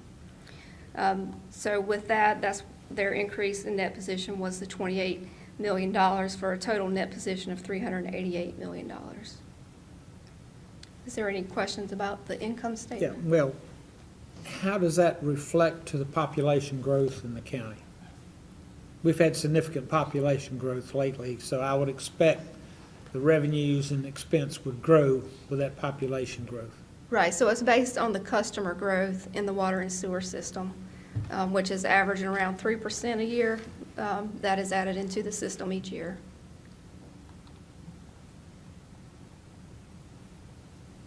Any more questions about this? Well, All that's- right, any final questions? All right, thank you, Beverly. Thank you.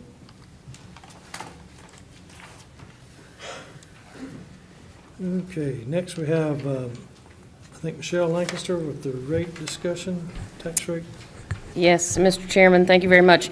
I placed this item on the agenda after discussion with you informally regarding the bifurcated tax rate that I think is the desire for us to begin to implement with our FY24 budget process. So this is really seeking formal direction from the board to complete that work for a bifurcated tax rate as we go into the FY 2024 budget. And additionally, what I am also looking for is we have completed our budget kickoff in the last week with our department directors, and we are working toward a flat budget, but we would like any direction from the board at this time if we need to stay flat, flat minus, flat plus. If we could get that, and we'll begin to work through those two processes with the board and our budget process in late January, early February.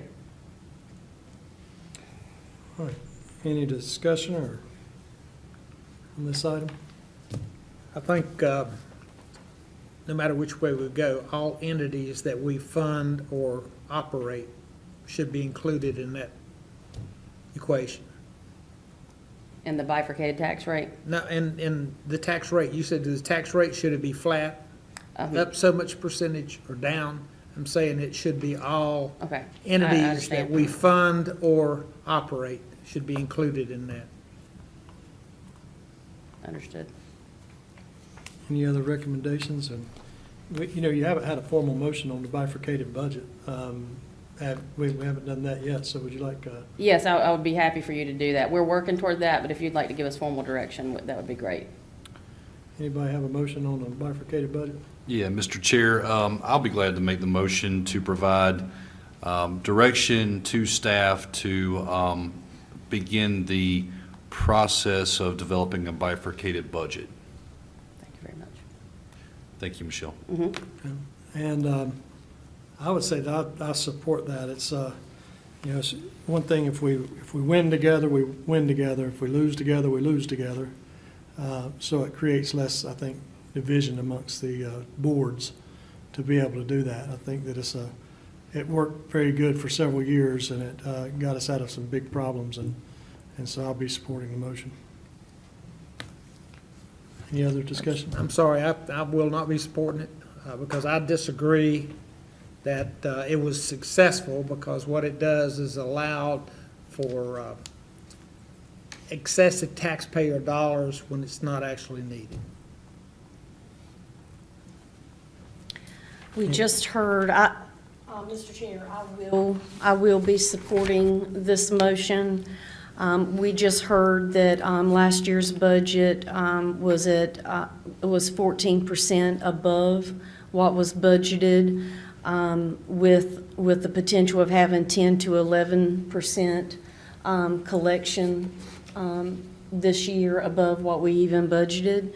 So I will be supporting this motion for a bifurcated budget. Any other discussion? Is it across the board? I mean, if we're setting a percentage for one entity, are we going to set it for I think what other entities? I was looking for two different directions, really. The bifurcation is one piece of the puzzle, and then the second would be if there's some direction on what a tax rate should be, we should look at, flat. And we can vote on those differently. Separately, yes, Okay. separately, please. So, first of all, if there's no further discussion on bifurcation, all those in favor say aye. Aye. All opposed? No. Hey, 3-2. Motion passes. Now, I would like to make the motion that we direct staff to hold the rate this year. I'd like to take it back to Emory Bridge taxes, but we can't do that. They're of course, at zero. But the concern that I would have with decreasing it even more right now is until we know the full effect of the school bonds they're going to have on us. I would hate to lower taxes just to raise them back. So, looking at the new numbers coming in and seeing how that works out this year, hopefully we can hold flat for several years. And maybe with more under our belt and information, we can do that. So I'd make the motion that we hold the direct staff to hold the tax rate flat. Now, if y'all come up with a tax cut, don't be shy, but Don't you right now, worry. the direction would be to hold it at this flat tax rate. Any discussion? Question, what do? We had bonds where the citizens of Union County agreed for additional bonds at a rate that had a minor tax associated with that. So, And so as we start to, when we come back to the board, either probably be early February, I think, based on what the schedules are looking like right now, and start talking about budget capital will be one of the first things that we talk to you about. We're looking at that and how that affects potential tax rates, and we'll bring those numbers to you so that you're fully informed on what that impact could be and how we may be able to tackle that moving forward. Any other discussion? All right, all those in favor of the motion say aye. Aye. All opposed? yeah. No. 3-2, motion passes. Thank you very much. Thank you. Okay, termination of Anson County water agreement. That would be Brian Matthews. Thank you, Mr. Chairman. So for the board members and for the public, Union County has contracted with Anson County for a number of years to provide water in our eastern portion of our county, northeastern portion of the county. That's how we serve that Yadkin area. We are under construction of the Yadkin Regional Water Plant. We anticipate that will be completed in 2023. We currently have a contractual arrangement with Anson County that will expire in 2024. Well, I'm sorry, not expire. It will be up, and if there's no decision to do anything different, it automatically renews for another 5 years. We will not need that contract at that time because we will have our own water for Yadkin, for the Yadkin Regional Water Facility. The contract requires for us to provide a 1-year notice in order to terminate that service. That would need to be given to the board by January 2nd so that we don't run into the time where we would automatically have to renew the current contract and be essentially beholden to Anson County for another 5 years of water service. We do intend on requesting some emergency services and negotiating a contract with Anson County for emergency services purposes if we ever need them. But what we're looking for the board tonight is to give me the authorization to provide Anson County with a notice to terminate so that we can start that process and also sit down and negotiate an emergency water contract. I would like to make a motion to give the county manager permission to give Anson County a 12-month written notice with the ability to negotiate an emergency contract as well. Any discussion on the motion? Mr. Chairman? Yes. I'll be supporting the motion. Frankly, the Anson County water hasn't been particularly consistent or reliable if you look at past history. Also, instances we've had where there has been an interruption to Anson water, we've been able to handle that breach, so to speak, with Catawba water. So I'll be supporting the motion. Any other discussion? Mr. Matthews, you can say confidently that the Yadkin project will be completed by 2023? Yes, sir, in 2023, yes, sir. Okay, by the fall of '23? Yep. Okay. I'm inclined to support the motion as well. I do agree that it may be necessary to negotiate with Anson County for emergency use, and I would support that. All right. Any further discussion? All those in favor say aye. Aye. Any opposed? 5-0. All right, next we have appointments to boards and committees. And we have the Juvenile Crime Prevention Council, an unexpired term of a county commissioner appointee exists on the JCPC due to resignation of a member. This term expires on June 30th, 2023, and Tyrus Rory has submitted an application to serve on this council. This vacancy has been advertised in accordance with the Board of Rules of Procedure. Would anybody like to make a motion on that appointing? I would like to make a motion to approve and appoint Tyrese Rory to the JCPC. Any discussion? All those in favor say aye. Aye. 5-0. Okay, next we have the Monroe Union County Economic Development Advisory Board. The terms of Will Howie and Jennifer Duro on the Monroe Union County Economic Development Advisory Board expire in December 2022. These vacancies have been advertised in accordance with the board rules of procedure. Mr. Howie and Ms. Duro have applied for reappointment to this board. No other applications were received. I'd like to make a motion that we approve Mr. Howard and Ms. Drew for the appointment to the Board of Economic Development Advisory. Okay. Any discussion? All those in favor say aye. Aye. 5-0. The Library Board of Trustees, the terms of Valerie Woof. Who's on the library board? Has that?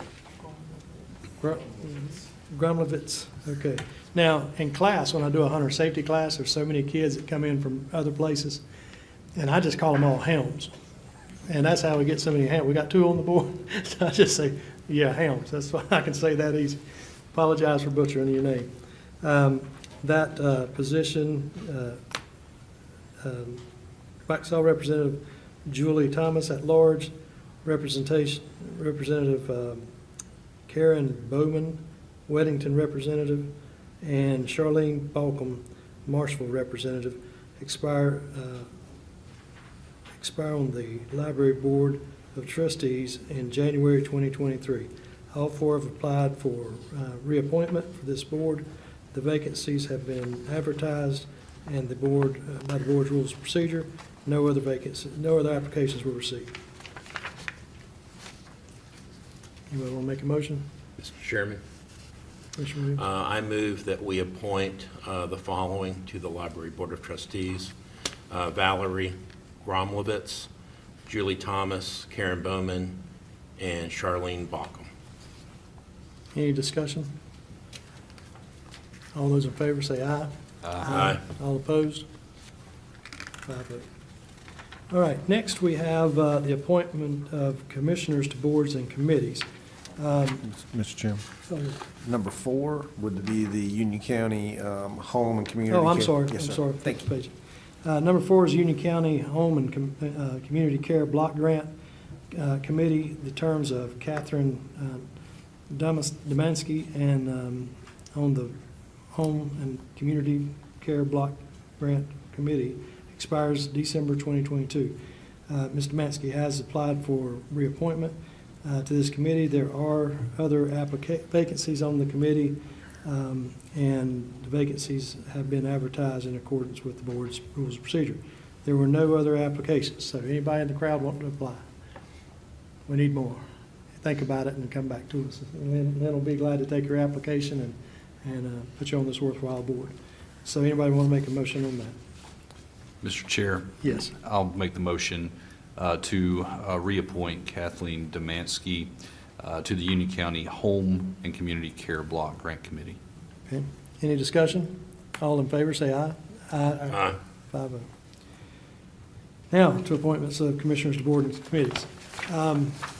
In the past, we've done it where we talked about this and had a discussion of who can do what to make sure we don't put somebody in a position that they can't serve on. So we've got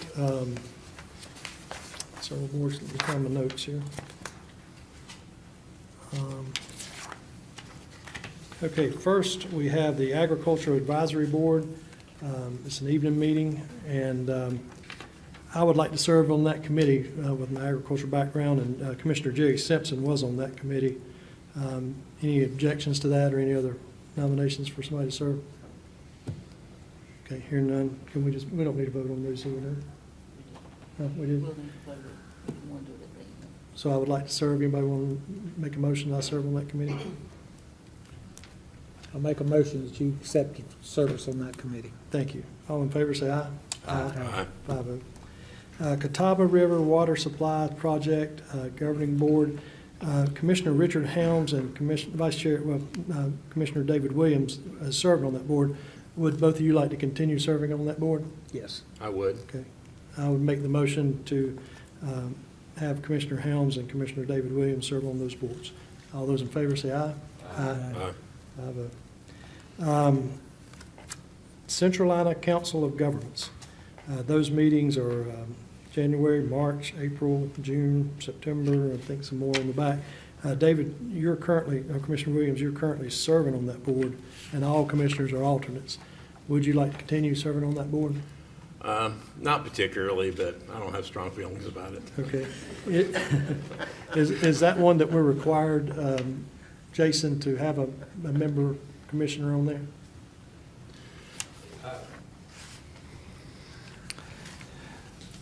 This is one that finding updated bylaws was a bit of a challenge, but according to 2007 notes, the bylaws of that organization require an elected official from each member governing unit to be appointed. Okay. Anybody like to volunteer for that one? The meeting dates are in the evening, it looks like, Second Wednesdays at 5 p.m. second Wednesday. And where are they located, Dave? In Charlotte, but they do allow for virtual meetings. Commissioner Brian Helms, would you like to serve on that? Yes, I'll serve on that committee. Okay. Any motion to appoint Commissioner Brian Helms to that committee? All those in favor, say aye. Aye. Aye. Any opposed? Okay, Brian Helms on that committee. Next is the Central Economic Development Commission. And we have Commissioner Rape was on that committee, and so now I have a little bit of conflicting. Is that something that he's still appointed to, or is that something that one of us needs to serve on? Jason? That is something that a current elected official should be appointed to. Okay. Brian, I think they have their meetings in Charlotte as well, and their afternoon meetings. January, April, July, and October, looks like maybe quarterly. Would you be willing to do that one? What, 4 o'clock? 4 o'clock p.m. in the afternoon? Yeah, I'd be willing to serve on that committee as well, if the board so desires. Anybody else would like to do it? I'd kind of like to do it. But Since you're already doing the Central Iowa there at 5, would you like to, which? What day is the? 4 o'clock on January the 19th, Thursday, April 20th, Thursday, July 20th, and Thursday, October 19th. Okay, so those are on Thursdays. Yes. All right, that wouldn't conflict for me. That won't include, Ryan, would you like him to do that one since you're doing the other? Sounds great to me. Okay. Make a motion that Commissioner David Williams serves on the Economic Development Board for Central Iowa. All those in favor say aye. Aye. Any opposed? No. Okay. Economic Board of Advisors. Again, Commissioner Richard Helms serves on that committee. Would you like to continue in that capacity? Yes. And I'd like to nominate Vice Chair Melissa Merrill to be on that committee as well. Those meetings are at 7:30 a.m. At City Hall. Richard, can you? Monroe, over at the Monroe So right City here, Hall. City Hall? Yeah, that may change when we finish our building on Airport Road, Okay. and we may hold them there then. That's the thought right now. At 7:30 in the morning. You okay with that? It's before my work schedule, so I think I can do that. Okay. So make the motion that we appoint Vice Chairman Merrill and Commissioner Richard Helms. All those in favor say aye. Aye. Any opposed? No. Monroe Union County Economic Development Commission meets the second Wednesday of each month at 5 p.m. I would like to serve on that committee, and Commissioner Helms, you have a term on there as well, correct? I've got a term that ends in 2022? June 23. I'm actually the chairman of that board. Okay. So I'd like to serve on that with Commissioner Helms. Any objections or any other? All those in favor of me serving on that committee, say aye. Aye. Now, just for Stoney on there. The Fire Commission, Brian, you have several friends that are firefighters, and would you like to serve on that committee? Yes, I'd be willing to serve on that committee. Yeah. Okay. Any other? All those in favor of Commissioner Brian Helms, say aye. Aye. Any opposed? Okay. Human Services Board. Vice Chairman Williams, you currently serve on that board. Would you like to continue serving on that board? Does any other commissioners have interest? I'd be fine serving on it. You're okay? Everybody else good with it? All right, all those in favor of Vice Chair, or, sorry, they're on here by the titles we had. Commissioner David Williams serving on that board? Aye. Aye. Any opposed? None. Okay, Job Ready Partnership. Day meetings at 11:30 a.m.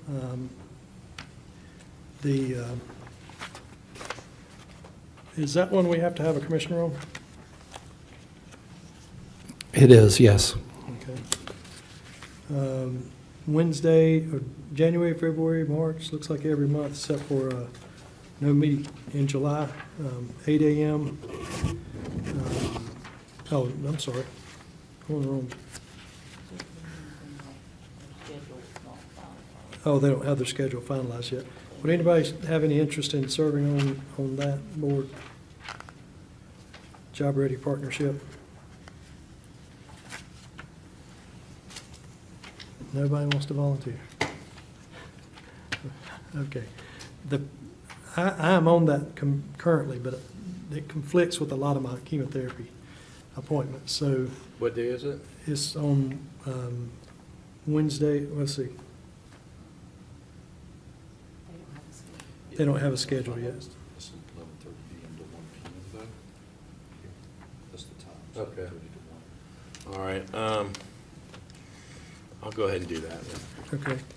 All those in favor of Commissioner David Williams serving on the Job Ready Partnership Council, say aye. Aye. Any opposed? Okay, Juvenile Crime Prevention Council. I currently serve on that board, and it meets in the morning, so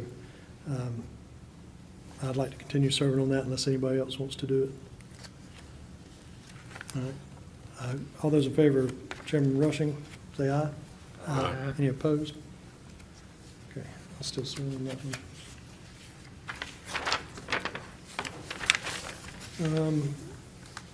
Local Emergency Planning Committee. Commissioner Richard Helms. Huh? The library. Oh, way at the bottom. Okay, Library Board of Trustees. Commissioner David Williams, would you like to continue serving on that board? Sure. All right. All those in favor of Commissioner Williams, say aye. Aye.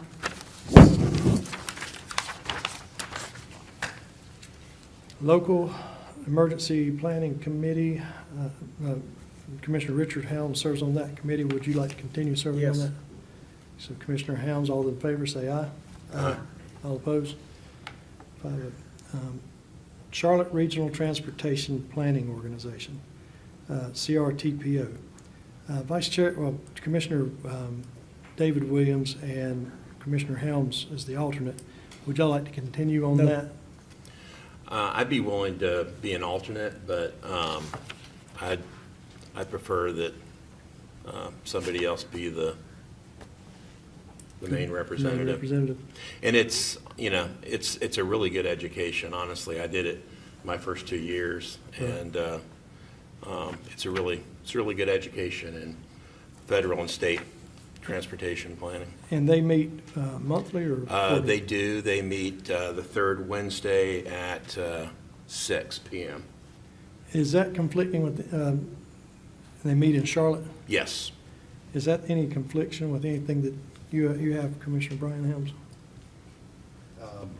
Possibly. The timeframe can work out. Typically, I may have some conflicts that I'm not aware of right this second. No, I mean, with any of the other boards that we've appointed you to, if you kept any notes, just make sure you're not on the third Wednesday. Is there anything else on the third Wednesday you see?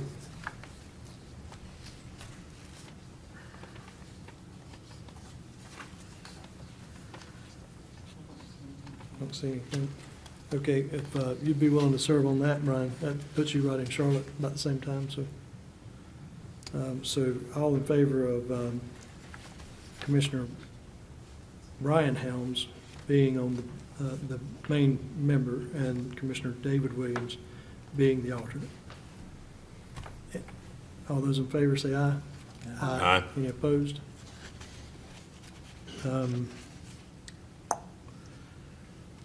Let's see, Charlotte Regional, that's the Carpo, right? And then, what? Parks and Recreation. They meet sporadically. March 15th, May 17th, July, September and November 15th, or September 20th and November 15th. Anybody have any interest on serving on Parks and Rec Committee? You would like that one? Okay, all in favor of Commissioner, Vice Chair Melissa Merrill? Aye. Aye. Any opposed? No.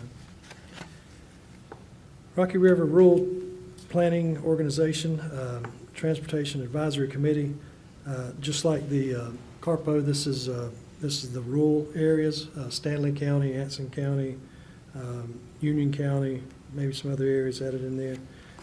They kind of move their meeting places around, but the meetings are held at 6 to 8, around 6 to 8.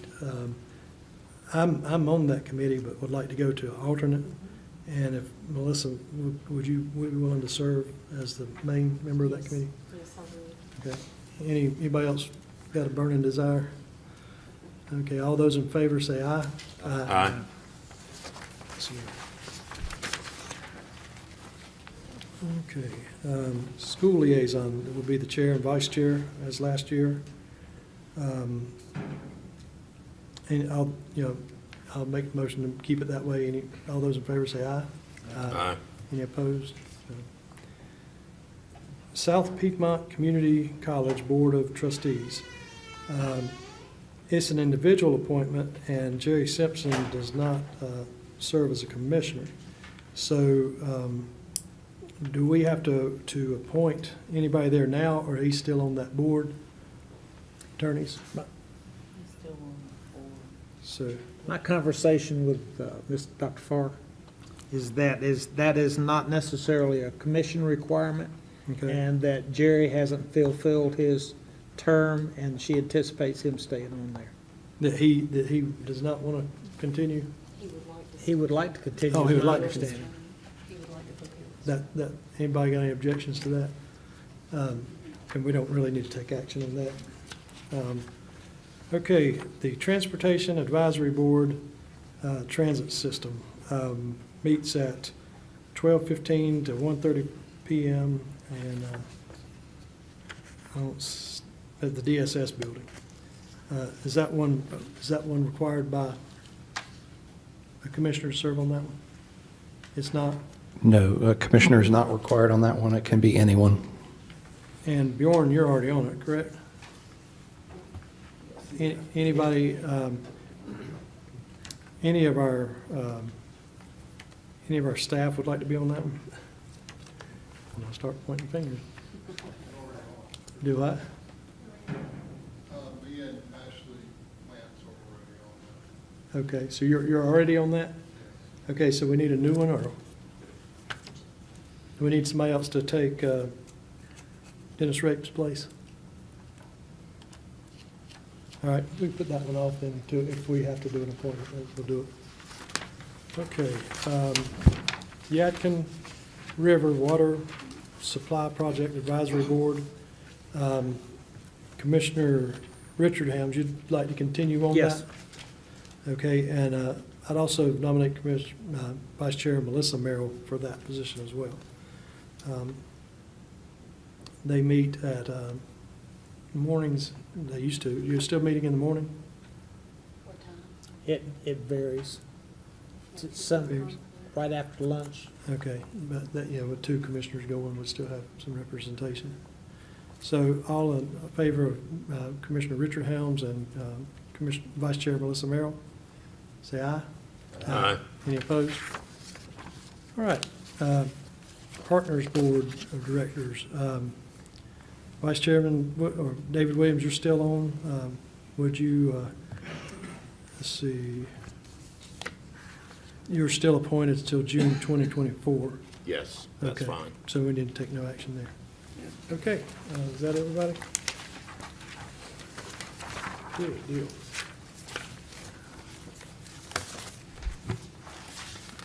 Next, we have county manager comments. Thank you, Mr. Chairman. I have no comments tonight. Okay. County commissioner comments, Commissioner Richard Helms.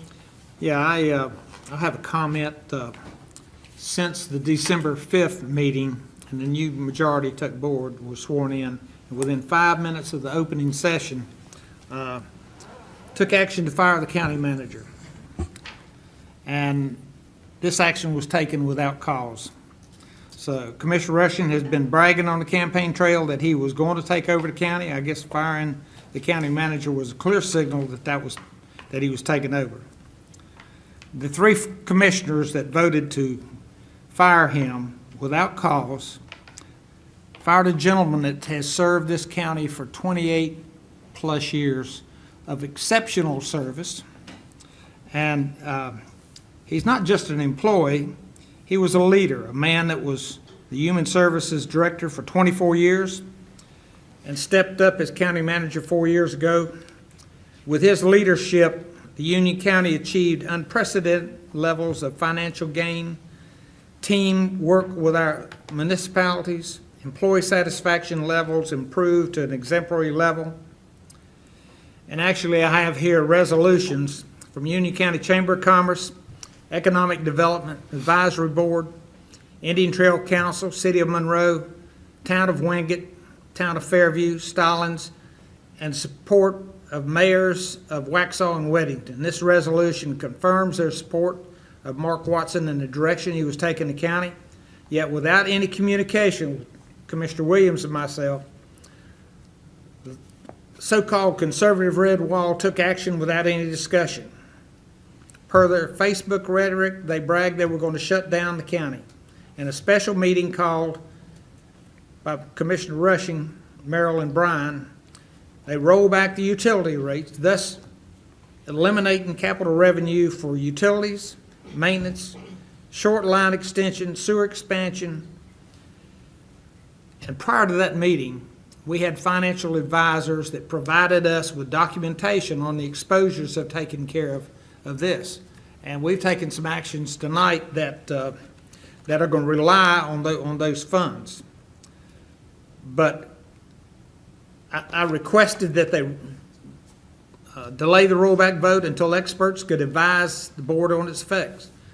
However, Commissioner Rushing refused to allow the presentation to be presented. I think it's going to be presented January 17th.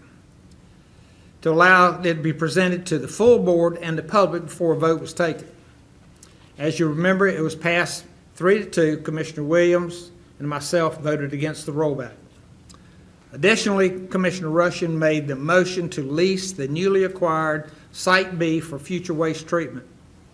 It was recommended to lease a 1,200-plus square foot house and 85 acres for $250 a month. You wouldn't believe the phone calls I got concerning this. This is simply to prevent the future boards for proceeding with the wastewater plant built and also given away county resources. How can any rational individual think this is a prudent financial or ethical decision? As stated under Mr. Watson's leadership in Union County has become a financial and economic leader within North Carolina. Additionally, Union County was named Large Employee of the Year 4 days before he was released without cause. The above moves have Union County the laughingstock of North Carolina. Republicans are known for progressive growth and improved quality in life for its citizens. However, Mr. Rushing's plan to stop growth and economic development. He's also said he was going to force Western communities stop residential housing and switch to commercial. This kind of rhetoric is what drives a wedge between Union County and its municipalities. This red wall has set us up for bleak times in our future. Thank you. Mr. David Williams? No comments other than just to wish my colleagues and county staff and the citizens of Union County Merry Christmas.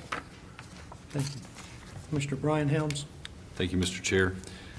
First of all, I'd like to thank everybody that attended the meeting tonight. Certainly appreciate the participation in the audience. This is a busy time for everybody, and you guys took the time out of your day to be here as a part of this meeting. I'd like to address a couple of things that Commissioner Richard Helms said because, well, I was implicated in that. First of all, let me say this, that my decision to return the rate schedule in our previous Board of Governors meetings, as well as our special called BOCC meeting, was based off of a fundamental belief that I have, and that is that the burden of future growth should not rest on the backs of the current ratepayers. So that was my decision that I made and my vote that I made. As far as shutting down the county, I don't think that anybody sits up here on this dais that is elected to this office and represents the people has any intention on shutting down our county. Okay? We need growth in our county, but we have to have managed growth as well. Now, I am pleased, actually, that this board and staff are looking at a return to a bifurcated budget. For those that are not familiar with it, bifurcated budget will allow for more transparency on your tax bill. Residents will be able to see what percentage of your tax dollars are being spent to fund crucial areas such as schools. The advantage of a bifurcated budget is pretty simple, actually. If the county brings in more revenue than what's expected, like what we've seen in our financial report today, then all areas are going to receive a percentage of that overage. If we take in less, then those areas would receive less as well. Bifurcated budget encourages communication and partnership. In my opinion, a bifurcated budget will help to strengthen and repair the relationship with Union County Public Schools and our Board of Education and the other areas of our county as well. Last, I'd like to say this. I'd like to take a moment and wish every resident of Union County a very Merry Christmas. I have 2 small children. This is always a busy time at my house with gift shopping and spending time with family. My hope is that my family, as well as yours, will never forget the importance and real meaning of why we celebrate Christmas. Again, Merry Christmas. I hope that everyone has a healthy, prosperous, and blessed New Year. Thank you. Vice Chair Melissa Merrill? I want to thank Commissioner Brian Helms for clearly outlining his vote and the comments that were made by Commissioner Richard Helms that also implicated me, that in social media, I have comments on social media to shut down Union County. That could not be farther from the truth. I challenge anyone to go on my social media, which I almost never use, by the way. I think the only thing that you will find on my social media is a daily Bible verse. So I know that I have never made that statement, nor will I ever make that statement that I support shutting down Union County. I think this is what I campaigned on was I love Union County. It reminds me of home. I grew up in eastern North Carolina, primarily agriculture related.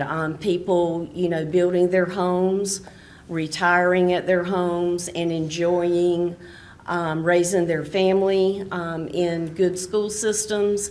That's what I ran on. That's what I believe Union County provides its citizens. And that's why I supported my decisions on water rates and decisions that I have voted on for Site B, also known as the sewer plant on Porter Ridge Road that I did not agree with, and those decisions that were made in the very last hour of the previous board that I believe Commissioner Stony Rushing asked not to tie the hands of future boards, but it was done anyway. So I just want to clarify that those statements said earlier are 100% not true. And I also want Union County to know that we attended last week the training in Asheville, North Carolina, held by the School of Government. And we had a lot of really important information that was shared with us on water and sewer and many other things that are important to all counties in North Carolina. And I personally want to thank our clerk, Ms. Lynn West, for all of the reservations that were made to take care of us, our travel explained, our accommodations, and especially all of the PowerPoint presentations with massive amounts of information that you prepared for us to attend that and receive our ethics training. So thank you very much for that. And in closing, I too want to wish everyone in Union County Public Schools, and especially our youngest students and citizens in Union County, a very Merry Christmas to all families. Thank you. Past few weeks when I went to the Board of Education swearing in, I watched and wondered as a Christian man got up and read from the Bible, a mother got up and read from basically a book of pornography, and then an LGBTQ students got up and spoke as well. And I thought how in some places that would be a death sentence for either one of those people, and what a wonderful country that we live in that we can do that. And I want to wish everyone a Merry Christmas and a Happy New Year, and please be safe in your travels and bless your families. With that, we need a motion to go into closed session. Yes, sir.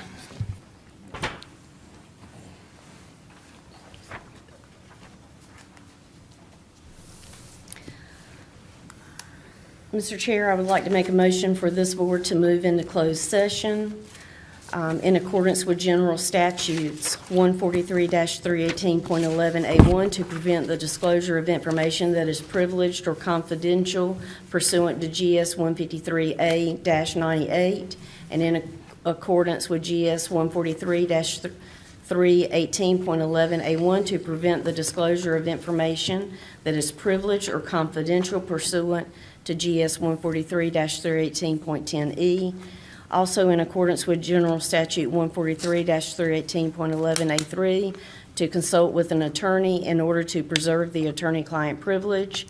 In accordance with General Statute 143-318.11A5 to establish or to instruct the public body's staff or negotiating agents concerning the position to be taken by or on behalf of the public body in negotiating the amount of compensation and other material terms of an employment contract or proposed employment contract.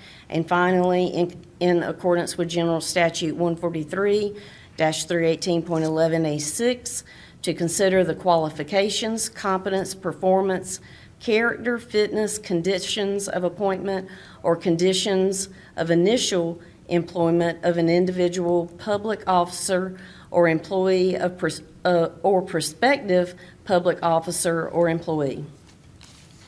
All right. All those in favor, say aye. Aye. Any opposed? All right, 5-0.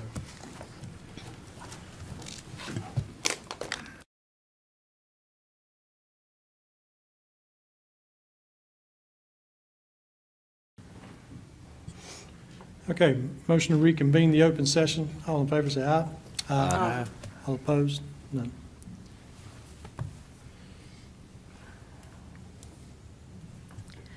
Mr. Chair, I would like to make a motion that we hire an outside attorney to facilitate an independent investigation regarding malfeasance in office by the former county manager.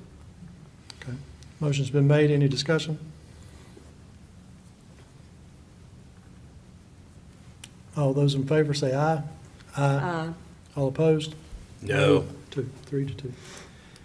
Okay, that's all the business we have for tonight, correct? Motion to adjourn. All in favor say aye. Aye. All opposed? None.